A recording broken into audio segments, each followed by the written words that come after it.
I don't know how cold I am until somebody tells me they're warm. Maybe I'm dead. I don't know. Give me some last wrongs.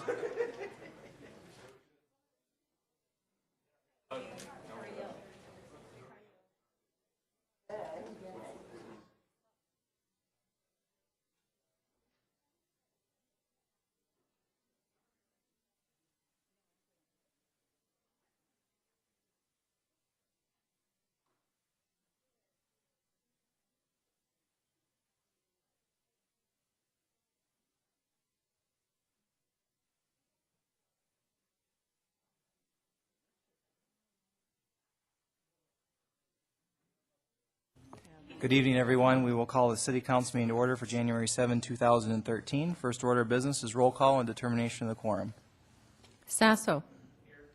Nordstrom. Scott. Clayton. Peterson. Doyle. Lewis. Roberts. Wright. Lorente.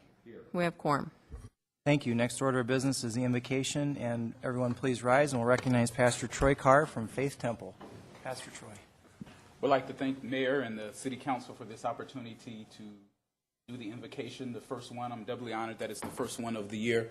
I did have a prayer request that I don't quite know if I'd be able to honor. I was asked to pray that the council meeting would end early so that you all can go and watch the football game. But I think that's one of those decisions God will leave into your hand. But again, thank you for this opportunity. Let us pray. Dear God, we thank you for this day, for this is the day that you have made. And there's a song that says we will rejoice and be glad in it. Thank you for the blessing of the new year. Thank you for this city council and this first meeting. God, I ask that you would bless the council, the mayor and the council as they go about the business of our city. God, there's a scripture that says that if anyone lack wisdom, that they can ask of you and you would give it to them liberally. So I'm asking that as these ladies and gentlemen wrestle with the tough decisions of our city, that you would give them wisdom and help them make the correct decision. I ask that you would bless their families and bless their homes in Jesus' name. God, we ask that you would bless our president, bless the governor of South Dakota, and again, bless our mayor. And last of all, God, bless the United States of America. In Jesus' name, amen.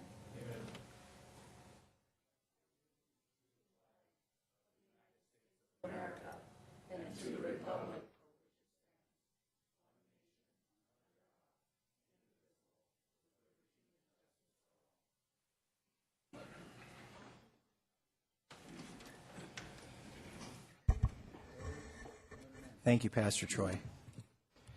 Next order of business is the adoption of the agenda. Are there any additions or changes to tonight's agenda? Any additions? We have a motion to approve the agenda. We have a motion by Lewis and a second by Doyle.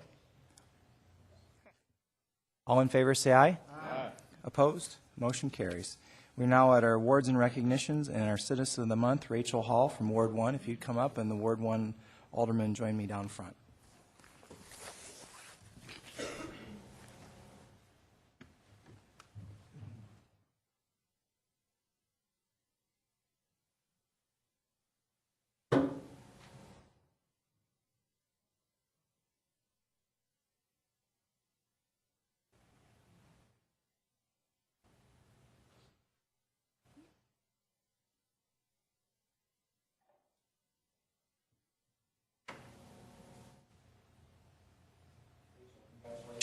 On the award that you're about to receive, and for starters, Charity Doyle, Ward 1 Alderwoman, will read the proclamation. The January 2013 Citizen of the Month is an individual whose second career has been public service to the community. We are pleased to present this award to Rachel Hall. Rachel is a junior at Central High School. She has been involved with women's chorus and concert choir, the award-winning Central High School drama program. She has actively volunteered in the community for the past 3 years, all while maintaining a stellar grade point average. Rachel has been involved in numerous community activities and has already achieved outstanding accomplishments. She was casted in the Central High School musical production of Sweeney Todd, which was fabulous, and was on the crew for the production of To Kill a Mockingbird. Rachel was inducted into the National Honor Society and has been serving as Vice President of Students Against Destructive Decisions while helping lead the efforts as SAD transitions to a new program. Rachel has attempted to better our community by volunteering at Storybook Island since her freshman year of high school, not as a class requirement, but simply because she enjoys helping out there. She has also volunteered for Kids Against Hunger, which packages food for starving families in the Rapid City community across America and internationally. Overall, Rachel goes against the grain, follows her heart, and leads by example. The City of Rapid City is proud to have her as a member of this community. Executive Proclamation. Whereas the City of Rapid City has established the Citizen of the Month Award to an individual whose second career has been public service to the community. Rachel, are you old enough for even the first career? Maybe student, full-time. Okay. And whereas the January Citizen of the Month is awarded to Rachel Hall, a resident of Rapid City. And whereas Rachel has been involved in many extracurricular activities at Central High School and actively volunteering her time around the Rapid City community. And whereas Rachel has attempted to better our community by going against the grain, following her heart, and leading by example. Now therefore we, Alderman Bill Clayton and Alderwoman Charity Doyle of Rapid City, South Dakota, on behalf of Sam Quaker, Mayor of Rapid City, South Dakota, do hereby proclaim Rachel Hall as the January 2013 Citizen of the Month recipient in recognition of her innovation and leadership and the many contributions she has made to our community. Congratulations, Rachel.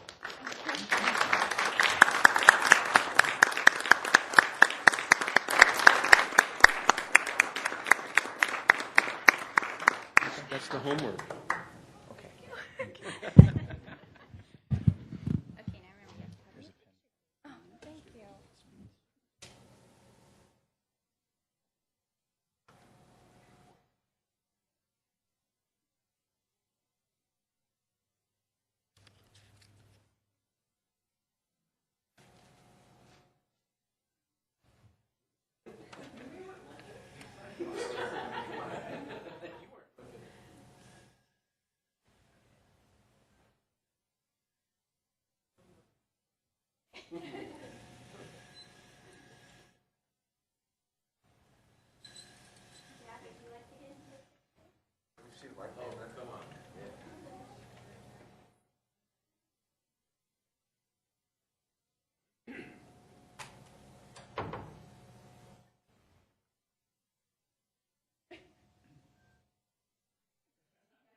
Thank you, everyone, and congratulations again to Rachel Hall. Next order of business is an executive session to consult with legal counsel about proposed or pending litigation or contractual matters pursuant to SDCL 1-25-2, subsection 3. Do we have a motion? Motion by Lewis, second by Doyle. Wade, anything to add? No? Okay. All in favor, say aye. Aye. Opposed? Motion carries. We're in executive session.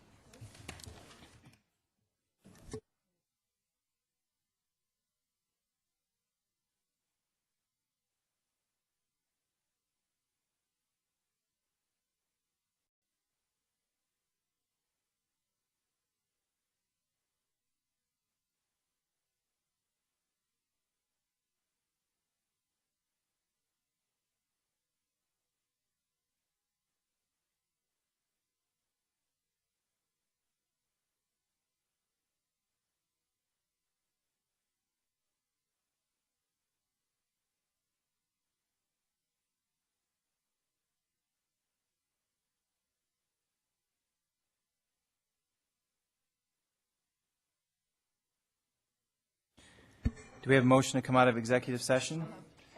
Motion by Lewis, second by Doyle. All in favor, say aye. Opposed, motion carries. Item number 2 is direction to staff on alleged copyright infringement claim made by Wanda Ellis. And we'll go to our Assistant City Attorney, Wade Nyberg. Wade? I'd just ask for a motion to direct staff to settle the claim. We have a motion by Peterson and a second by Doyle to settle the claim per the discussion in executive session. All in favor, say aye. Oh, wait a minute. We had a light. Jerry Wright? No? All in favor, say aye. Opposed? Motion carries. Item number 3 is direction to staff regarding potential acquisition of property owned by Jennifer Giroux at 3213 Dover Street. Wade? Move to get a... We have a second. We have a motion by Peterson and a second by Doyle to proceed with an official appraisal. All in favor, say aye. Aye. Opposed? Motion carries. On to general public comment. Now is the time for members of the public to discuss or express concerns to the council on any issue not on the agenda. Action will not be taken at the meeting on any issue not on the agenda except by placing on the agenda by unanimous vote of the council members present. And we'll first go to Bonnie Redden.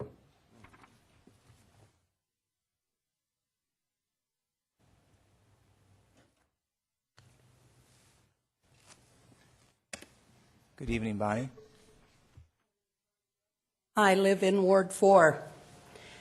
I gave great thought to even coming here tonight. I am so disgusted with this whole pack of you that I'm barely coherent, so please excuse me. These remarks are directed at the mayor and his gang of 4. The conduct you have all displayed over the last few weeks is disgusting. Some with a malicious mind has mixed up Compass with the complaint filed against Bill Clayton. That attack that he delivered against Charity Doyle was a threatening onslaught, complete with fingers made into a gun and pointed at his head. He urged everybody in attendance at the meeting I was at to harass her in several ways and to get rid of her in any manner. Well, I got news for everybody. I'm going to do something I wasn't going to do. I signed that complaint, and I sat this far away from him as he did it. So don't be telling me he didn't do it. I am not connected to Compass in any way, shape, or form. I have been at every Compass meeting. As a spectator, I've never said a word at one of them. This man's name or anything else to do with here has never been said at any of these meetings. And I have since learned through a friend at KOTA that a reporter has filed a complaint against him as well. Then there is our mayor, who throws public fits, both in the media and on the radio. And I just got done reading that miserable transcript from that thing with Grant.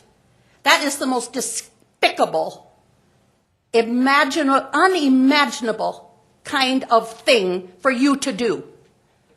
And I want to talk to you in private about this. You need therapy. And I'm not kidding, Sam, you do. You are a disturbed young man.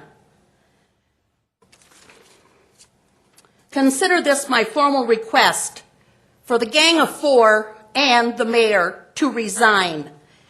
Your being in this establishment is a humiliation and an embarrassment to all of Rapid City. Thank you, Bonnie. Happy New Year. We'll now go to Lisa Sissenstein, general public comment.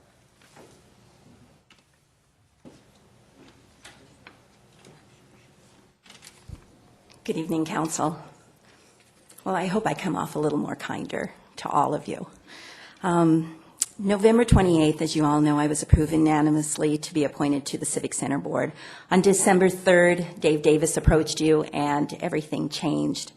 On December 11th, Public Works brought it back up so I could bring across again my concerns. At that meeting, Richie Nordstrom made some allegations about why he did not vote for me that really has disturbed my personal life as well as my professional life. Statements saying that he had challenges and needed to check it out and would at that time tell me at the next council meeting. On December 17th, you as council tabled any discussion that was to be made about my appointment. I left on December 18th for the holidays to go to Colorado to be with my family, came back and saw that on January 2nd, I guess, at the Legal and Finance, another name has come forward to be appointed. Still with no explanation of why I have not taken that appointment. Still with no explanation other than some of you approaching me and stating about worrying about I might be more favorable for the mayor. I hate to say that, but, I did not take this appointment to represent anybody except myself and the city. I prayed over it. I went over it for 6 months before applying. I looked into the library board. I didn't feel that was interesting enough, that I had enough interest in it, but the Civic Center was. I am still asking you to please, and especially Richie, please state whatever is found, whatever isn't. I did receive an email from you, but people are not believing me anymore of what's going on. So you have to somehow say why I have been overlooked. This is really a procedure that needs to be looked at, and I ask you as a council to look at how procedures are going to be handled with appointments. I did everything that I was supposed to do.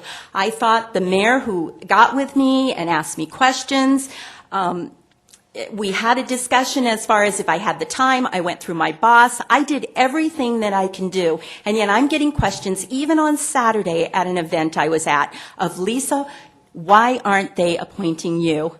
What do they have? What did you do? What's on your record? I need to have this corrected. I am going to stand here and tell you that I will support Jennifer on this. I think having a female is very, very important. I think she'll be a good representation. But I feel I had just as much representation. So please, just answer some questions or take back the statements that have harmed me. Thank you.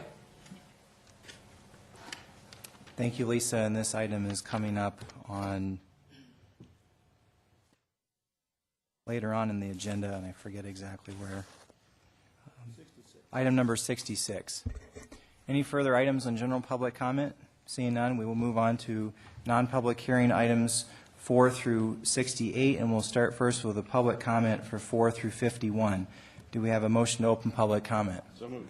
We have a motion by Clayton and a second by Laurenti to open public comment on 4 through 51, on items 4 through 51.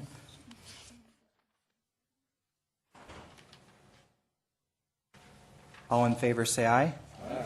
Opposed? Motion carries. We are now to the consent items. We do not have any speaker request forms on 4 through 51. Do we have a motion to close public comment? So moved. We have a motion by Clayton and a second by Lewis. All in favor say aye. Aye. Opposed? Motion carries. We are now on items. Okay.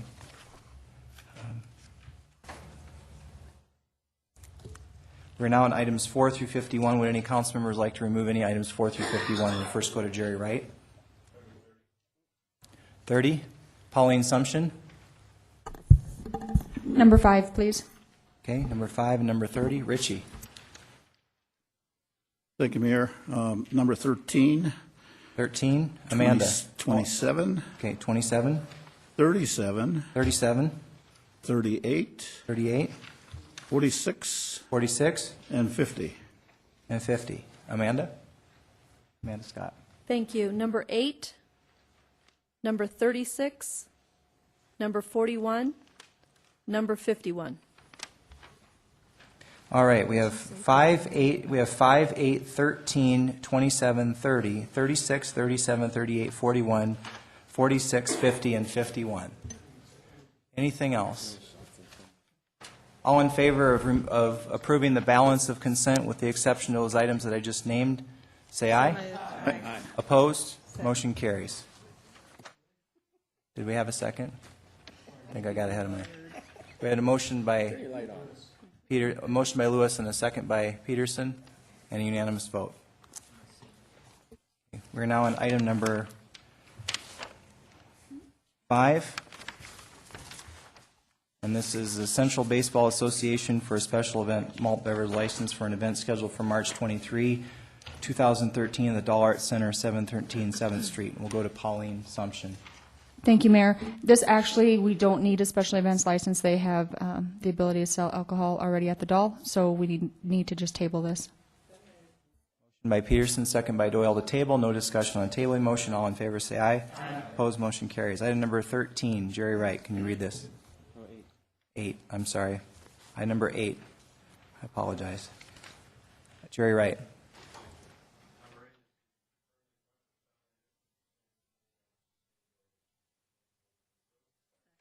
We have a motion by Wright and a second by Peterson to approve, and we'll go to Amanda Scott. Amanda? Thank you, Mary. Thank you, Mayor. Number 8. Number 8. Okay. I'm ready. Basically, the only questions I have on this one, Mayor, is I'm still learning about the difference between boards and committees, and I pulled this one because this one had alternates as well as the Planning Commission, and so my question is why didn't an alternate fill in on this appointment? What's the difference?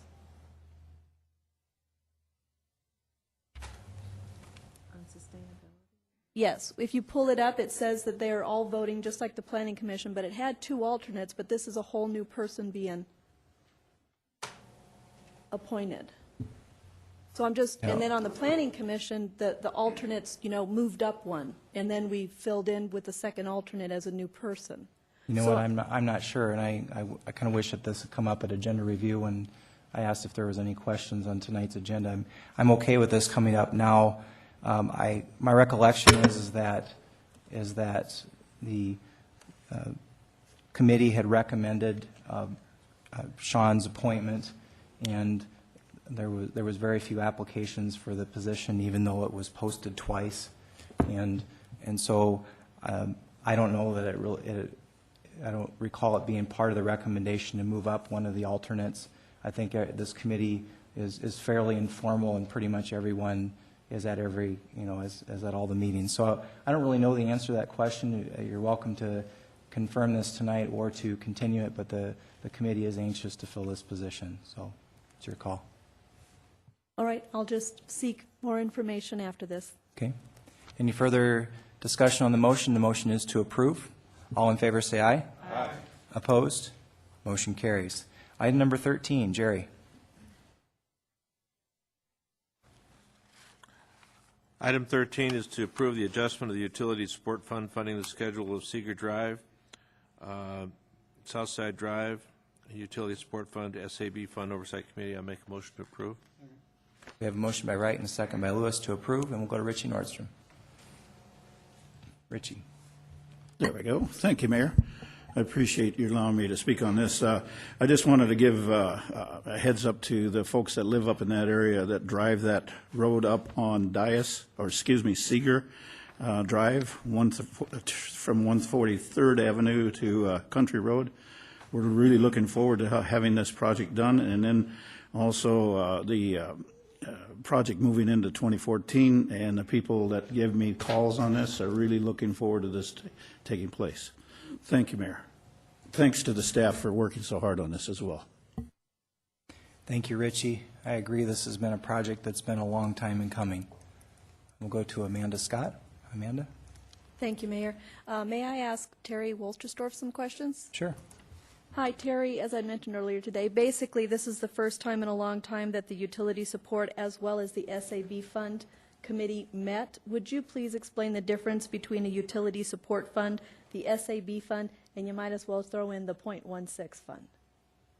All right. Just for clarification, the Utility Support Fund and the .16 fund they're the same committee. The .16 fund is technically the Utility Support Fund. That's the official name for it. So we're trying to get rid of the .16 term, but it sure has seemed to stick pretty good. Again, I'm saying it. The Utility Support Fund is funded by a portion of the sales tax.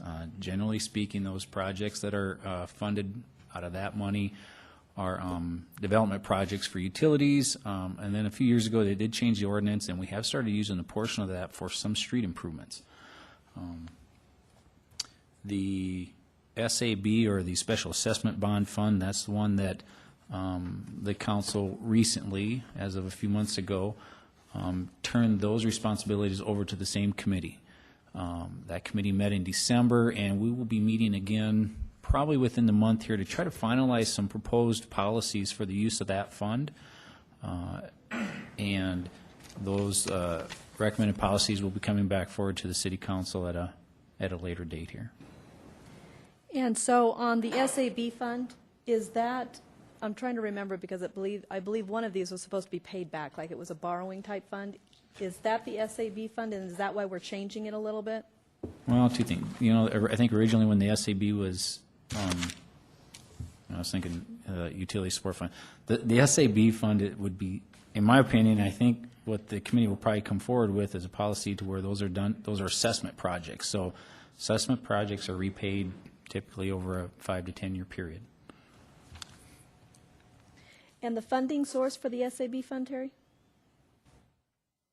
I honestly don't know where the original funding source came from. Maybe Pauline can answer that. The original funding source was actually a special assessment bond that was issued, and that's what SAB actually stands for. And so the money that's currently in the fund has been generated from people paying back on the improvements through the special assessment program. Thank you. And since Terry mentioned, there is a portion of the sales tax that is goes into the utility support fund. What portion of the sales tax goes into that? 0.16. That's why it's called the 0.16 fund.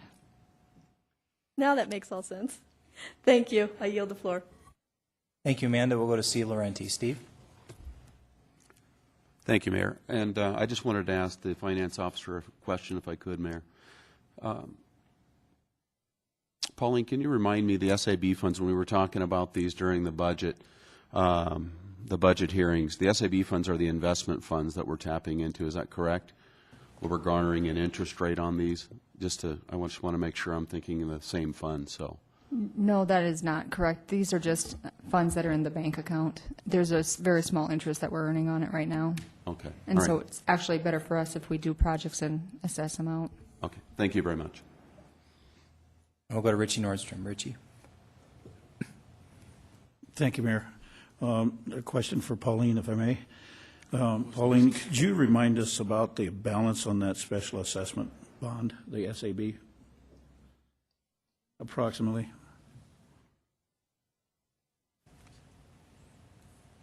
And it's also one of those funds that we borrow from and pay back to. Sorry to catch you off guard.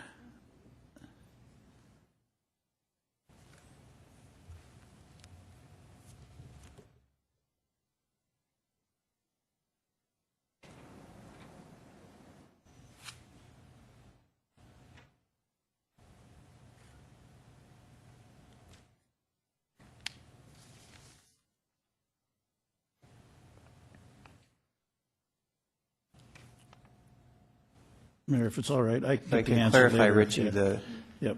If it's all right, I'll money get the isn't answer coming later. from the SAB fund anyway. It's coming, I mean, it was Right. approved by that committee, but But it this hasn't- funding isn't coming from the Correct. SAB fund, so. Yeah, I'm just looking for a balance on it. Now I can get the answer later. That's fine.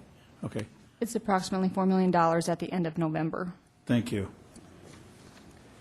Any further discussion or questions? The motion is for approval on item 13. All in favor, say aye. Aye. Opposed, motion carries. Item number 27. Jerry? Item 27 is to approve the acceptance of infrastructure for St. Martin's Village, Good Samaritan Society, and I so move. Motion by Wright, second by Peterson. Any discussion? We'll go to Richie Nordstrom. Richie? Thank you, Mayor. I just wanted to have an opportunity to explain to the folks that have not seen this infrastructure development up there. That is quite a remarkable feat of engineering. The staff, whoever put this together, I don't know if it was our staff or the developers up there, but it is part of the traffic calming efforts, and if we have the opportunity to move forward on comparable layouts, this would be a good model to follow. Thank you, Mayor. Thank you, Richie. Go to Ron Sasso. Ron? Thank you, Mayor. And also just wanted to, again, commend city staff for putting, the Public Works Department for putting all the information regarding the infrastructure there and having that information readily available so that we as a council can make a good decision and see that everything was built the way it was supposed to be built. So thank you. I know that took a lot of time and effort, and it's well spent, so thank you. Thank you, Ron, and I want to use this opportunity to also thank you and our Public Works Director for working together on the core sampling section of the ordinance, which was put into effect on this particular project. We know that this is good infrastructure. Thank you very much. Any further discussion? All in favor, say aye. Aye. Opposed, motion carries. Item number 30. Jerry. Item 30 is to acknowledge the report on update on the landfill odor. You make a motion to accept, and I may retain the floor for just a second. Okay, we have a motion by Wright and a second by Lewis, and you have the floor.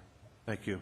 I just want to share with the council that you should have forthcoming. Terry, we went out to Water Rec, the mayor and I did, on a construction follow-up right about this morning, and imposed upon your good staff, in particular Bob Dreckery, and took the opportunity for him to visit with the mayor and discuss what odors are caused by and what we can do to prevent them, and also the studies that they did in 2007 when I was gone, and also we had done some prior to that, so there would be a better understanding on his part, but also they're going to forward to the members of the council and to the agenda, I believe, ultimately, information regarding the chemistry, the biochemistry, and so forth that causes these type of problems, and recommended procedures to correct. I think it's great information, and thanks for allowing us to use your staff.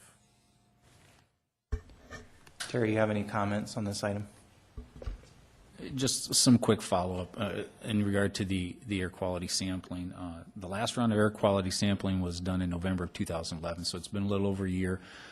Carl Murbach is going to have a new round of sampling done, and I think what I'd like to do is give us an opportunity to get the sampling done, review the data we get from it, and that may let us know if we've got some areas maybe where we aren't getting the efficiency of odor removal that we would like to see, make any corrections that may be necessary. And I would propose that we come back in, say, 60 to 90 days and give a follow-up report to the Public Works Committee. And that's fine. I might add that in our presentations, at least at the Public Works Committee, if you could bring the specific staff that have the expertise to discuss these issues, sooner the better. I think would help us understand, at least the council, and I think the public understand exactly what's going on. So the sooner the better, but thank you. Thank you. We'll go to Charity Doyle. Thank you, Mr. Mayor. I had a couple of questions from a constituent. They have been answered, but I know, just in case there are similar questions percolating out there, I'd like to have them addressed. Stop, shut up. The first question is about the safety of taking the sludge from the wastewater treatment plant to the co-composting area. Terry, would you like me to address that, or would you like to jump in and clarify from a professional standpoint? How about if I let you address that, and I'll correct you if I need to. Okay. As a civil engineer, I do understand the composition of this. It is safe to transport over highways, over roads. It's not hazardous whatsoever. I know there's a perception that it is. Staff has validated that that is, in fact, the case. And then the other question was, why did we not look at having the co-composting program out at the wastewater treatment plant as opposed to the landfill? And it was a cost factor. Turns out that it was less expensive to do it at the landfill than it was out at the wastewater treatment plant. Did I miss anything? Is that what we discussed this morning? No, that's correct. Okay, so just for the record, if anyone else was thinking that, there's your answers. Thank you. Thank you. We'll go to Bill Clayton. Bill? Thank you, Mr. Mayor. I guess I'll direct this to you, Terry, if you don't mind. I just want to make sure from all the comments that were said that with the air sampling that's being done, we'll be looking at not only causes but composition and then the potential then for any biohazard as well, and that'll all be summed up in that report. Yes, it will be. And they do look at everything from ammonia to VOC levels, and it's pretty. Actually, I was surprised by the extensive amount of air sampling that's been done in the past. So I was pleased to see the background that we have to work with. Okay, good. Thank you very much. Thank you, Mr. Mayor. Thank you, and we'll go to Richie Nordstrom. Thank you, Mayor. Just to kind of clarify, just to add a little bit of interest to the hazardous waste. We use material safety data sheets a lot, and at least the current staff still does do that. But just to kind of point out that there is even if I'm not mistaken, there still is a material safety data sheet for water. So just kind of put that in perspective for that. Thank you. Thank you, Richie. We'll go to Jerry Wright.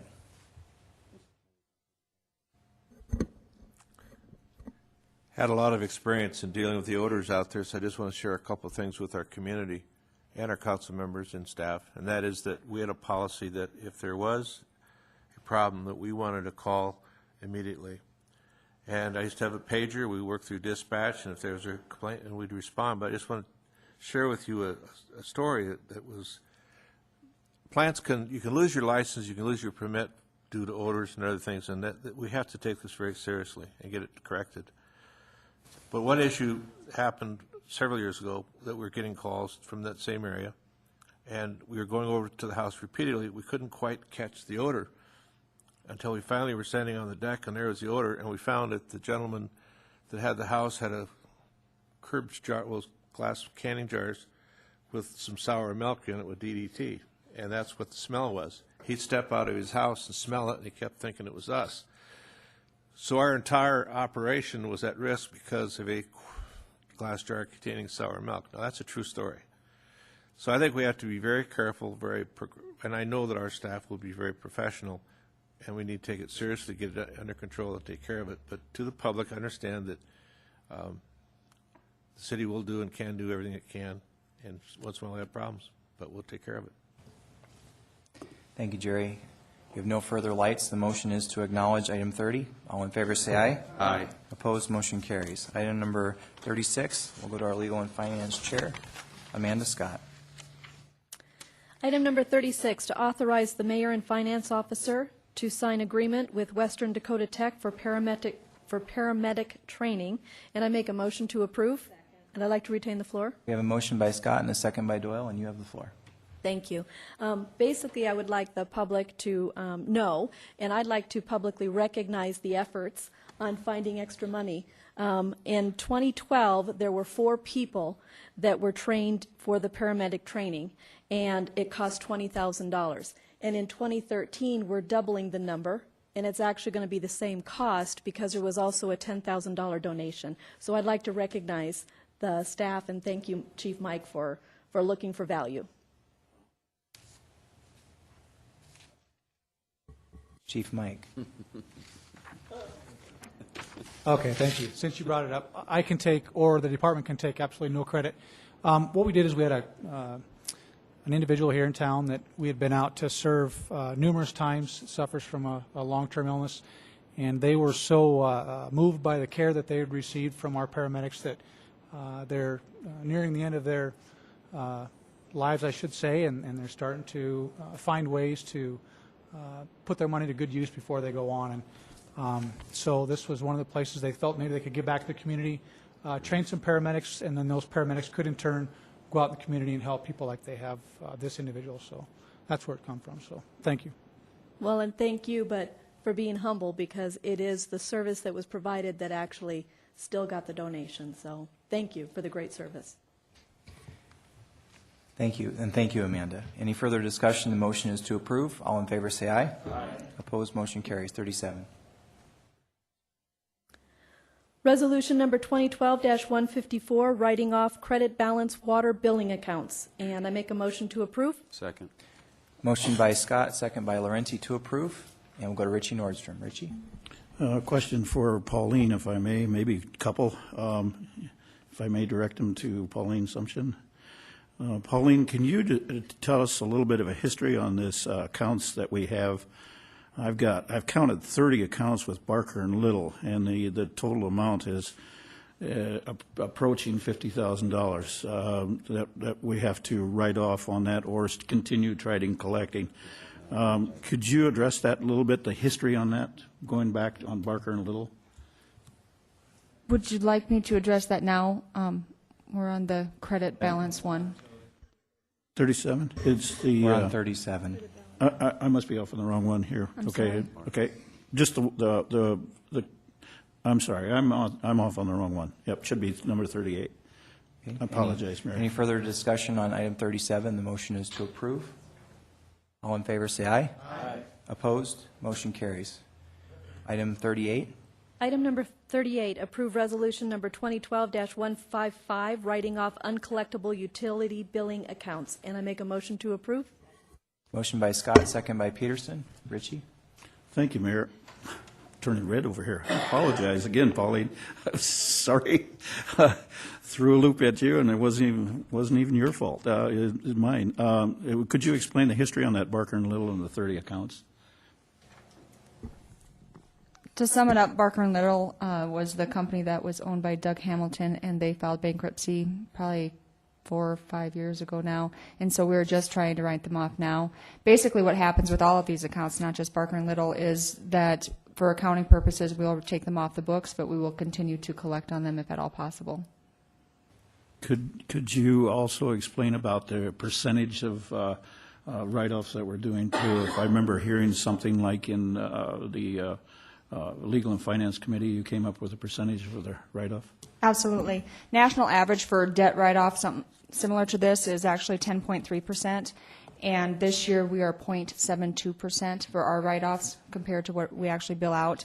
And if we took off the Barker and Little and the Merillat write-offs, we'd actually be down to 0.48% write-offs, which is only 0.04% over last year. And we're also still continuing to pursue whatever actions we can to go after what's remaining. Correct. Yep. Thank you, Mayor. Appreciate it. Yield the floor. One more time, Pauline. The national average, you said about 10%, and we're at 0.72. That is correct. It's 10.3% for the national average, and we're at 0.72%. And this write-off is done how often? Typically for water billing is once a year. Thank you. Any further discussion? Motion is to approve. All in favor, say aye. Aye. Opposed? Motion carries. Item number 41. Amanda. Item number 41 is to authorize the mayor and finance officer to sign engagement letter with Kettle Thorstensen to provide accounting services in the restatement of the 2008, 2009, and 2010 financial statements. I make a motion to approve and like to retain the floor. Okay. We have a motion and a second by Peterson. You have the floor. Thank you. Pauline, just wanted to recognize that I fully support your decision in recognizing that this is a one-time or a specialty application and not to take up your staff's time, and that the value of the $4,500, $1,500 for each year to go back and correct these is a very, very wise decision. Thank you very much. Thank you, Amanda. Any further discussion? All in favor, say aye. Aye. Opposed? Motion carries. 46. Item number 46, preliminary approval of the proposed fiscal year 2013 CDBG funding allocations. I make a motion to approve and would like to retain the floor. We have a motion by Amanda and a second by Bonnie Peterson. You have the floor. Thank you. I was looking for Barb Garcia earlier, and I do not see her in the room, but basically I wanted to recognize Barb Garcia. Oh, is she here? Oh, I didn't see her. But anyways, I'd like to just recognize that Barb and her staff does a wonderful job, and if you look at the attachment that was attached to this agenda item, she goes after an alternate source of revenue in order to support a lot of these programs. This is the preliminary because it's like putting the cart before the horse or the horse before the cart. We actually have to send in a preliminary list of what we want to use the money for in seeking approval, and then if we get the approval, she'll be able to come back and implement these. So basically, I would just wanted to basically recognize Barb Garcia. I wish she was here, but please, if you see her, please thank her. She does a lot of really good things for the city. Thank you. Thank you, Amanda, and we'll go to Richie Nordstrom. Richie? Thank you, Mayor. Yeah, I just got a call or an email from Jeff and Barbara that they weren't going to be able to make it tonight. But anyway, I just wanted to add into the kudos that Barb and her staff are doing on this, and especially thanks to the mayor for his support of getting Barb as secretary so that she can accomplish this job. So thank you. One of the things that we're also facing on this CDBG is that more cities are in competition with this funding, so we may see a diminishing amount in this fund for that. And so it's a very highly competitive area that we're seeking funding for. So if we can do all the support we can, and especially going up to the congressional staff that we have, whatever word we can get up to them, the more power to us, so we can keep this money coming into our community. Thank you, Mayor. Thank you, Richie. Any further discussion on item 46? Seeing none, all in favor say aye. Aye. Opposed, motion carries. Item 50, Amanda. Item number 50, request the mayor to authorize staff to prepare a detailed report from 2010 to the current date on the interdepartmental charges for presentation at the March 13th, 2013 Legal and Finance Committee. I make a motion to approve. Second. Motion by Amanda, second by Steve Laurenti. Any discussion? Richie Nordstrom. Sorry, Mayor, to take so much time here.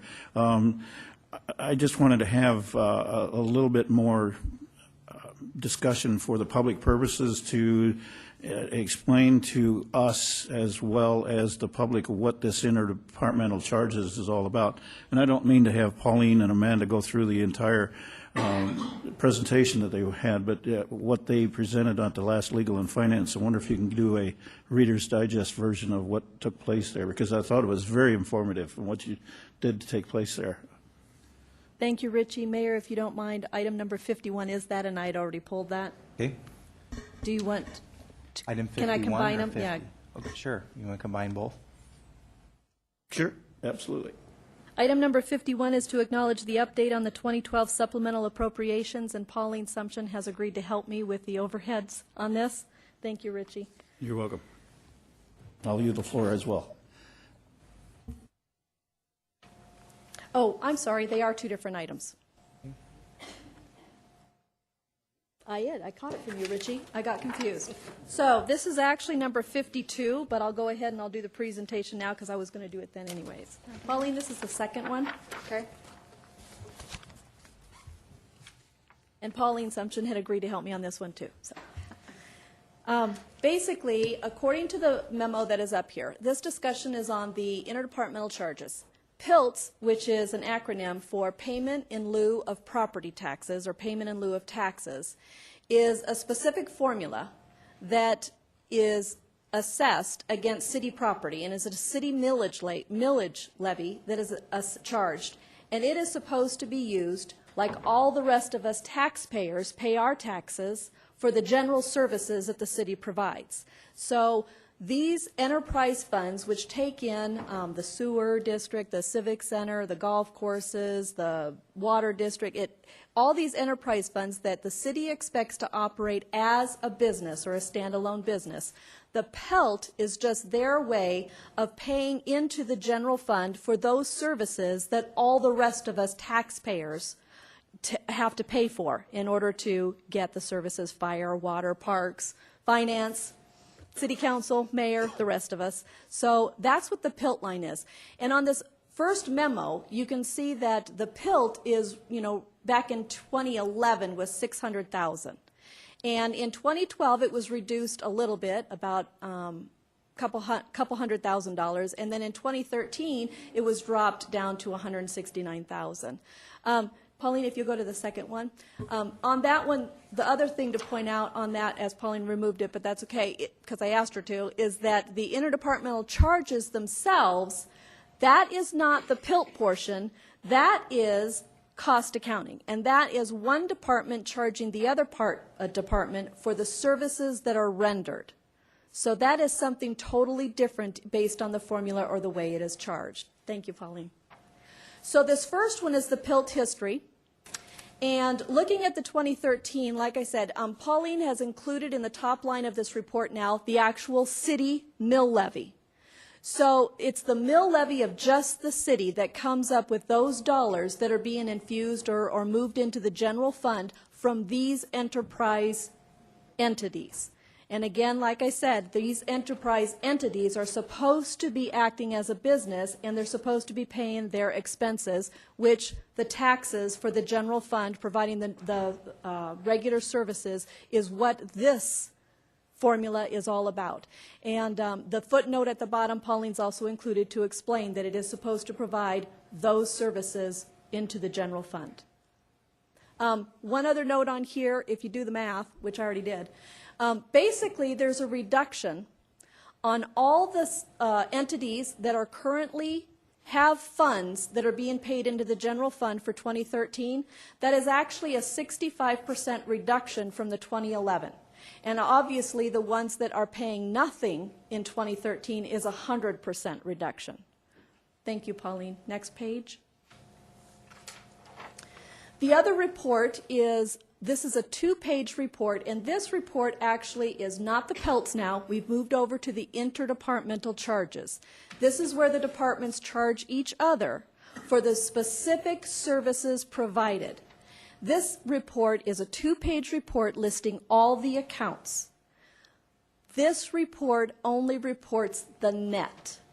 For accounting principles, if you look at 2013 and the top line, which is a negative 172, in accounting, if it's negative because we're talking expenses, that means that the Department of the Mayor and City Council is actually collecting $172,000. If it's a positive number, going towards the bottom there, like the water expansion, towards the bottom, 5th one up from the bottom for 2013, that says $499,000, or almost $500,000. That is a positive number, so that entity is paying other departments a net of $500,000 into the general fund. Second page, please, Pauline. So again, when you add up all the negatives and the positives, because these are departments charging each other, it should net out to zero. And if you look at the bottom of the page 2, the majority of the years do have a zero balance. In 2013, there's a balance of roughly $28,000. And when I asked Pauline at Legal and Finance, it's due to a difference in one of the library boards, or 2 of the library budgets do not get approved during our normal budgeting process. We account for it on one side, the interdepartmental charges. They still need to account for it on the other side. And then would that technically net out, Pauline, or would it just stay on this report as a net of a positive? In the end, the actuals will net out to zero. All right. So if you go and you add up all of these, it's going to net to zero because, again, we're talking about departments charging other departments. The other point I wanted to bring in here is that when I asked about what appears that the mayor and city council charging or infusing, collecting money from the other departments was $94,000 in 2012 and went up to $172,000 in 2013. The explanation I received is that for 2013, the general fund to general fund charging of crossed accounts was removed. And Pauline, was all of it removed? Yes, all of it was removed. So that's why it looks a little funny. Basically, you can pretty much figure that the same amount, or roughly the same amount, was charged out in 2012 of $172,000. It was just offset by general fund charging out to general fund. Those were removed. You can also tell that, Pauline, can you lift the bottom line there up a little bit? Is that basically, even though the general fund to general fund interdepartmental charges were removed for 2013, we still have a total of over $5 million coming into the general fund. That looks a little funny until you realize if the departments already are part of the general fund, that nets out to zero. So the general fund does not change when a general fund department charges another general fund department. However, where the $5 million is coming into the general fund is where general fund accounts, like the mayor and city council, the city's finance office, the city attorney's office, the engineers, when they charge out the enterprise funds or the entities that are supposed to be operating as businesses, they're paying for those specific services that other departments are doing for them, and they're being charged out.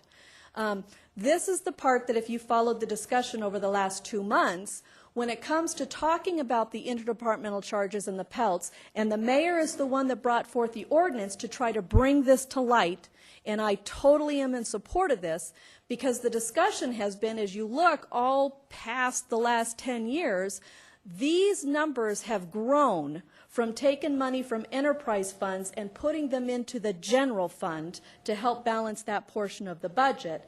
And it would be okay, that's cost accounting, there's nothing wrong with that, except when you pull the detail, there's trouble in trying to verbalize the formulas that are being used to charge the different departments now.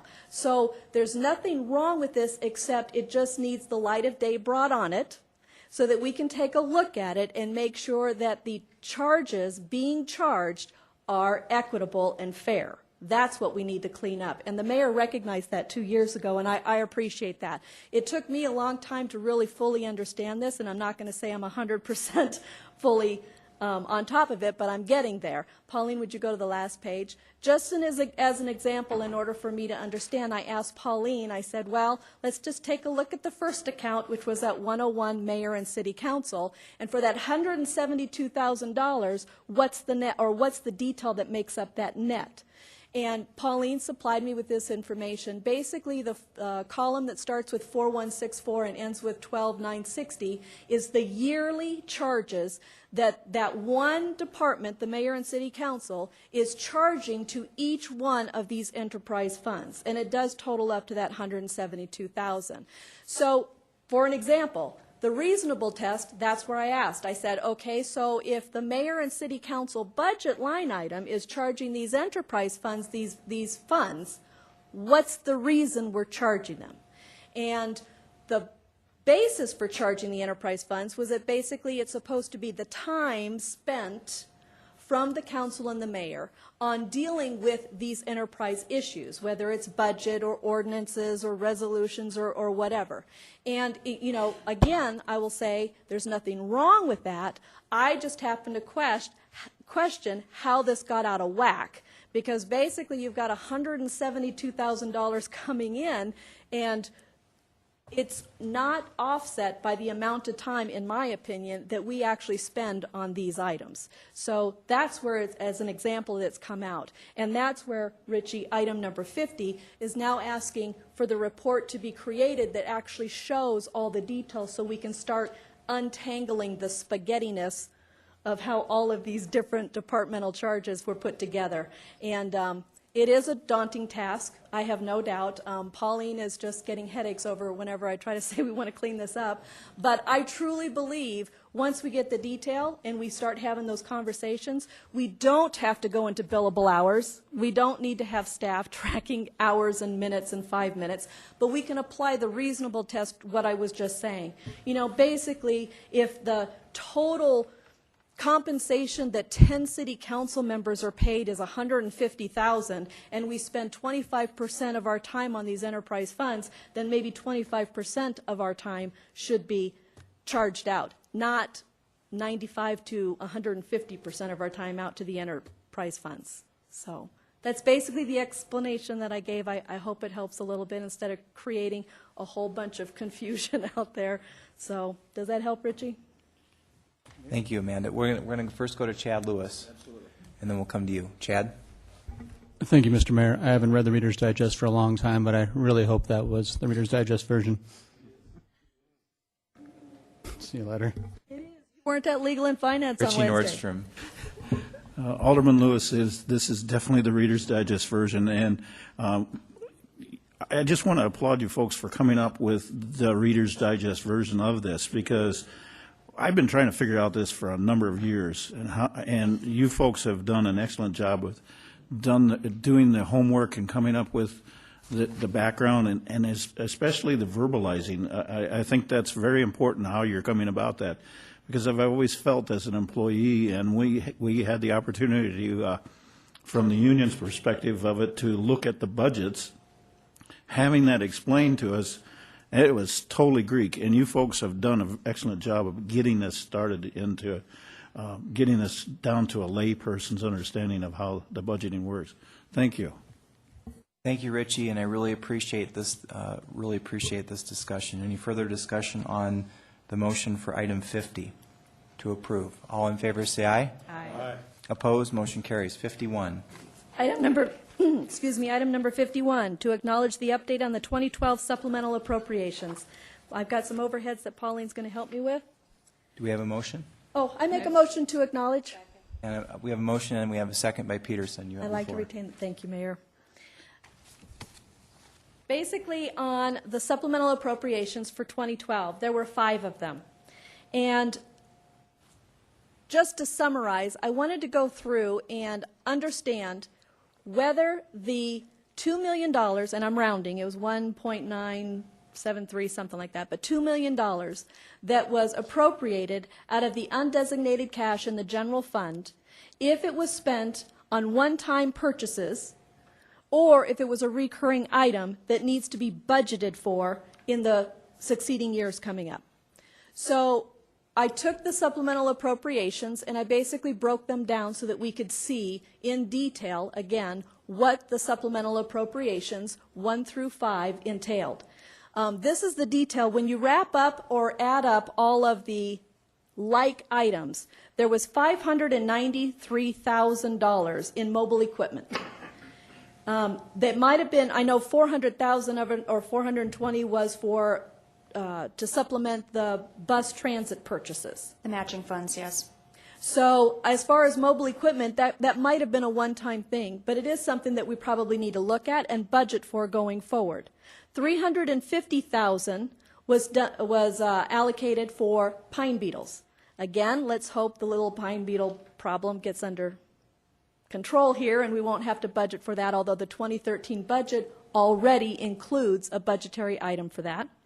And then also $650,000 was for wages. And that I've already asked the questions and it already has been answered. The 2013 budget does take into consideration the increase in the wages. So that's $1.6 million out of the $2 million, and basically they can probably all be lumped into one-time non-recurring items, or have already been identified in the 2013 and will be ongoing as a recurring item. The other $400,000 was for miscellaneous items, and you would expect that. Pauline, if you wouldn't mind going to the next, not page 2, but the next document. There we go. When you take a look at the undesignated, oh, sorry, this is the sales tax. When you take a look at the sales tax, we currently show at the end of October 31st that we have a 6.2% increase in sales tax revenue over last year. That's good. Pauline, I did have a question, or Mayor, either one of you, but what was the 2012 budget? Was it increased at all for the sales tax revenue? 2012 was actually based off of 2010's revenue, and I believe there was a slight increase, but it was, I think it might have been just 1% or 2%. Okay. So 1% was sounding familiar. 1%? Thank you, Mayor.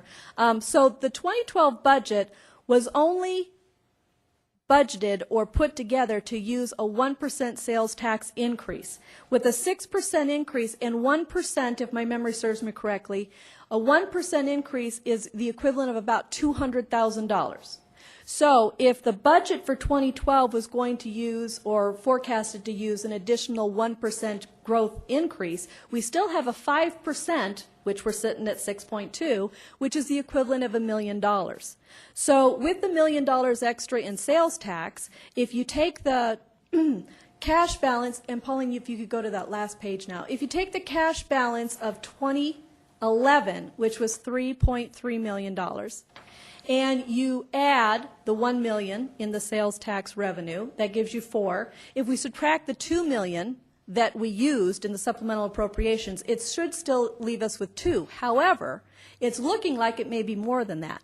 So one of the things that I wanted to bring up is there could have been an increase in fees. We may have generated more revenue in the fees that the city charged, which would also increase the undesignated cash ending balance for 2012 coming up.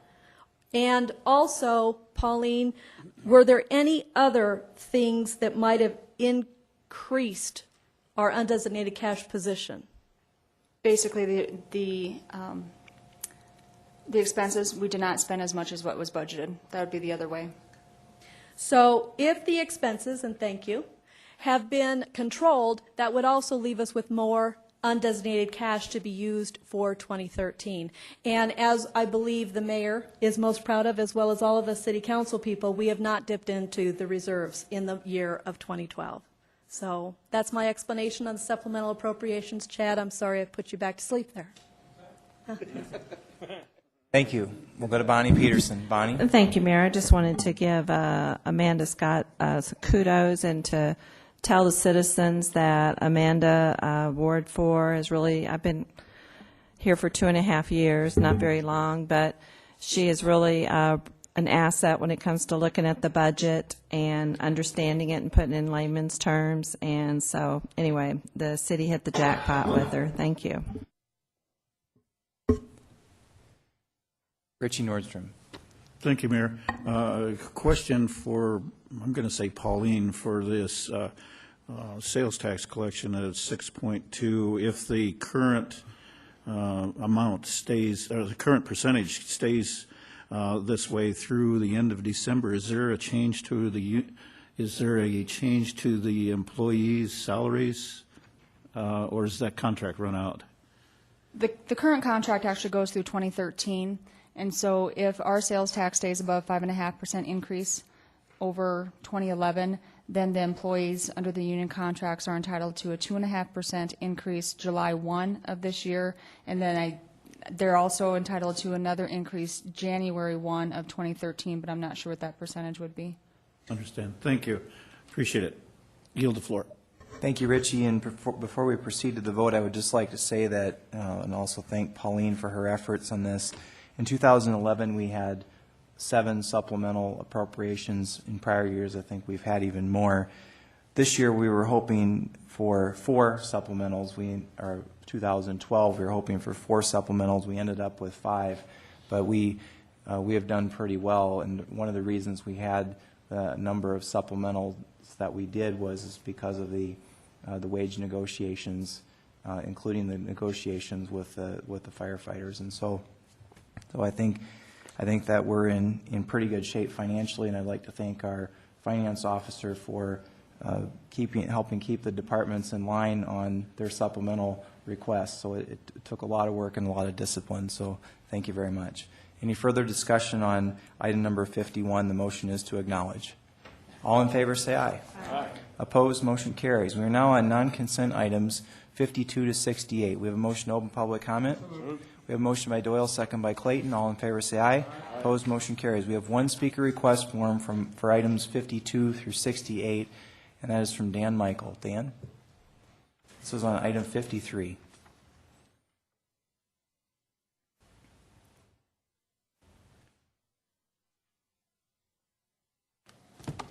Good evening.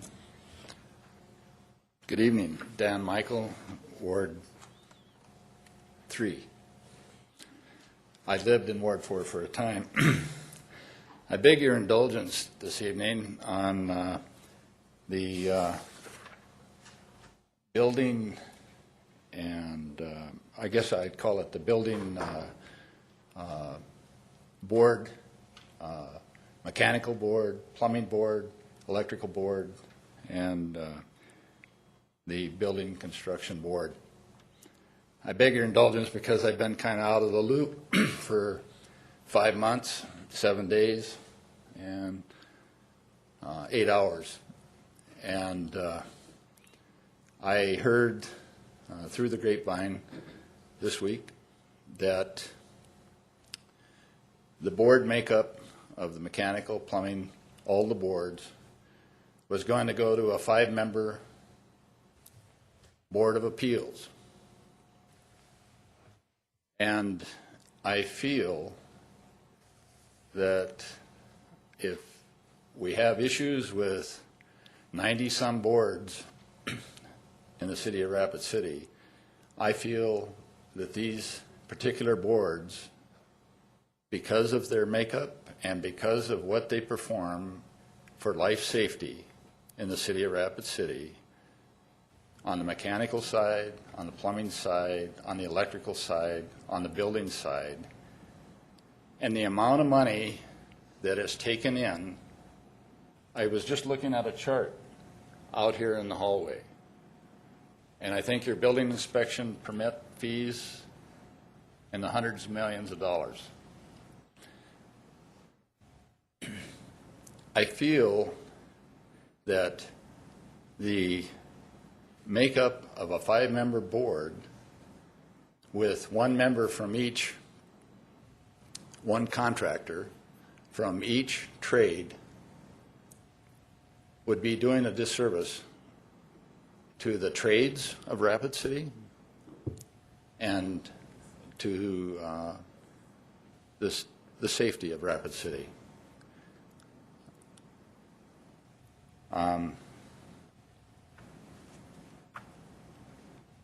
I really don't understand what took place.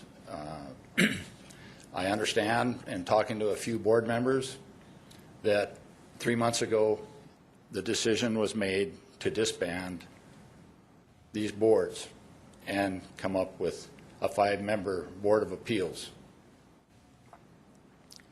And I just feel that the effort should be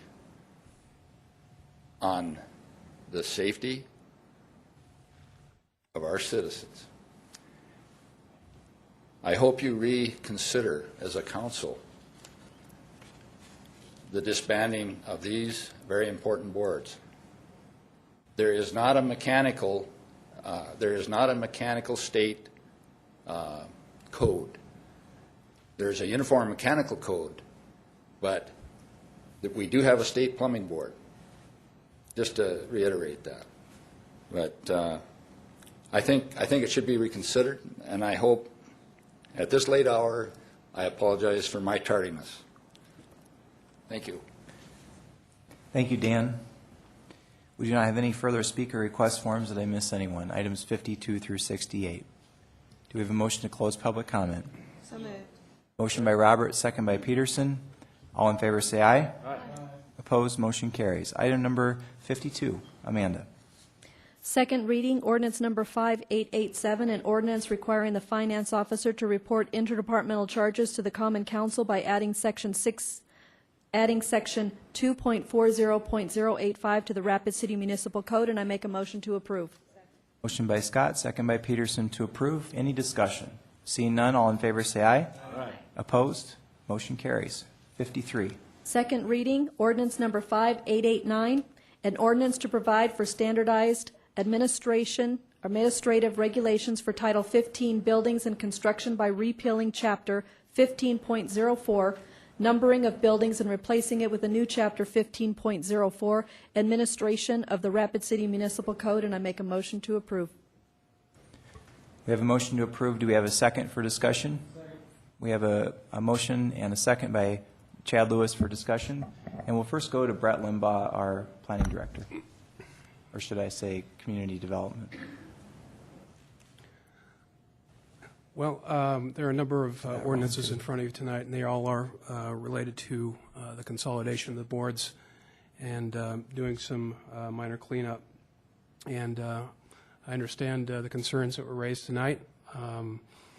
I would like to say that we need to kind of take a look at what is the job of the boards, the boards of appeals, whether that's a single board or the individual trade boards.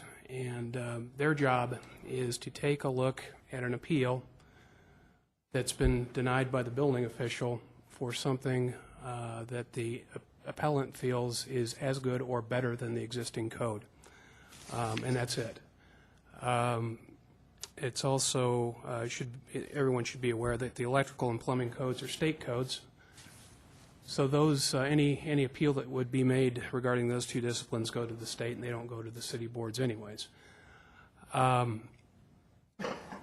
Someone comes in and they apply for a building permit, and they can't meet a mechanical a mechanical requirement, or let's say a residential requirement, or have an alternate method. They'll go to our building official, Brad Salon, who's in the audience tonight, and the rest of our staff, and they'll propose an alternate Brad and his staff have the ability to say, you know what, we do think that that's as good or better than the code, in which case it's approved.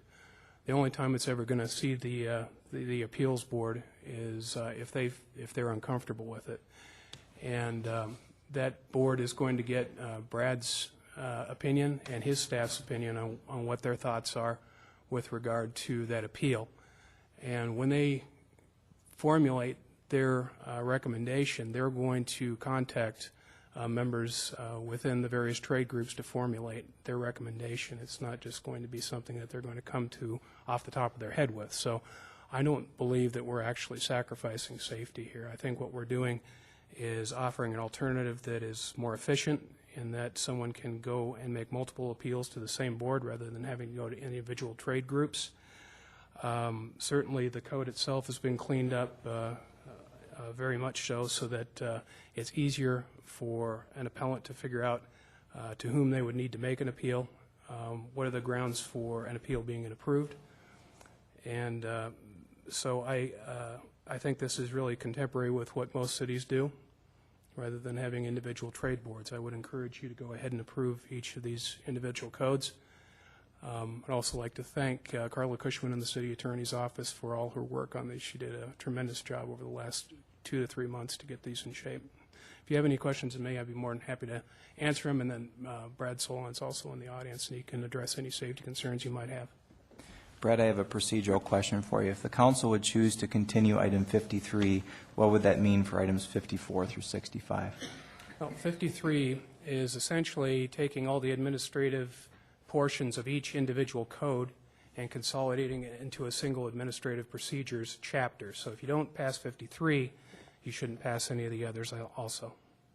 And can you also confirm that you talk to your customers or our customers and that you receive fairly broad buy-in on these changes?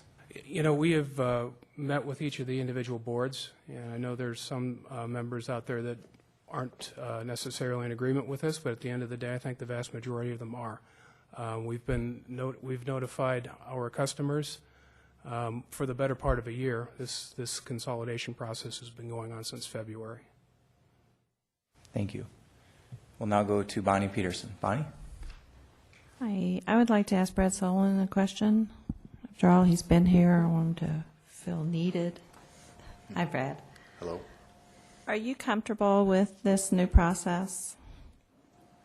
Thank you, Mayor and Council. It's not like putting you on the spot in front of your boss. Staff's been wanting to do this for at least a decade, probably longer. I mean, even back in the days when we were under the 1997 Uniform Building Code, we wondered, why do we have 8 different administration sections? Why not just have one, use it all the time? If we did decide to adopt the 2012 International Building Code and go from the 09 to the 12, we wouldn't adopt Chapter 1 because we'd already have a Chapter 1. We'd already have the administration section. We wouldn't have to debate that over and over. So, yeah, we're all in favor of this. What about the safety of decisions? Because if you have mechanical issue, and there's only one person on the board that understands mechanical issues, and do you think public safety is going to suffer? I don't think so, no. Okay. Is there a way to keep tabs, like when this board starts meeting, that say if the mechanical issue and that person says no and everyone else says yes, like if the expert's being overridden by other people, that we could be notified of that? Sure, I'm just we wondering could. how we could work something in so that we at least see the expert in that field is agreeing with the majority. Sure, we could keep track of that and give a report every 6 months or something, if that's what you wanted. Okay. I'm just wondering if that might be a backup plan just to ensure safety, because I want to be efficient, but of course, obviously, we want to be safe also. Thank you. Thank you, Bonnie. We'll go to Richie Nordstrom. Richie?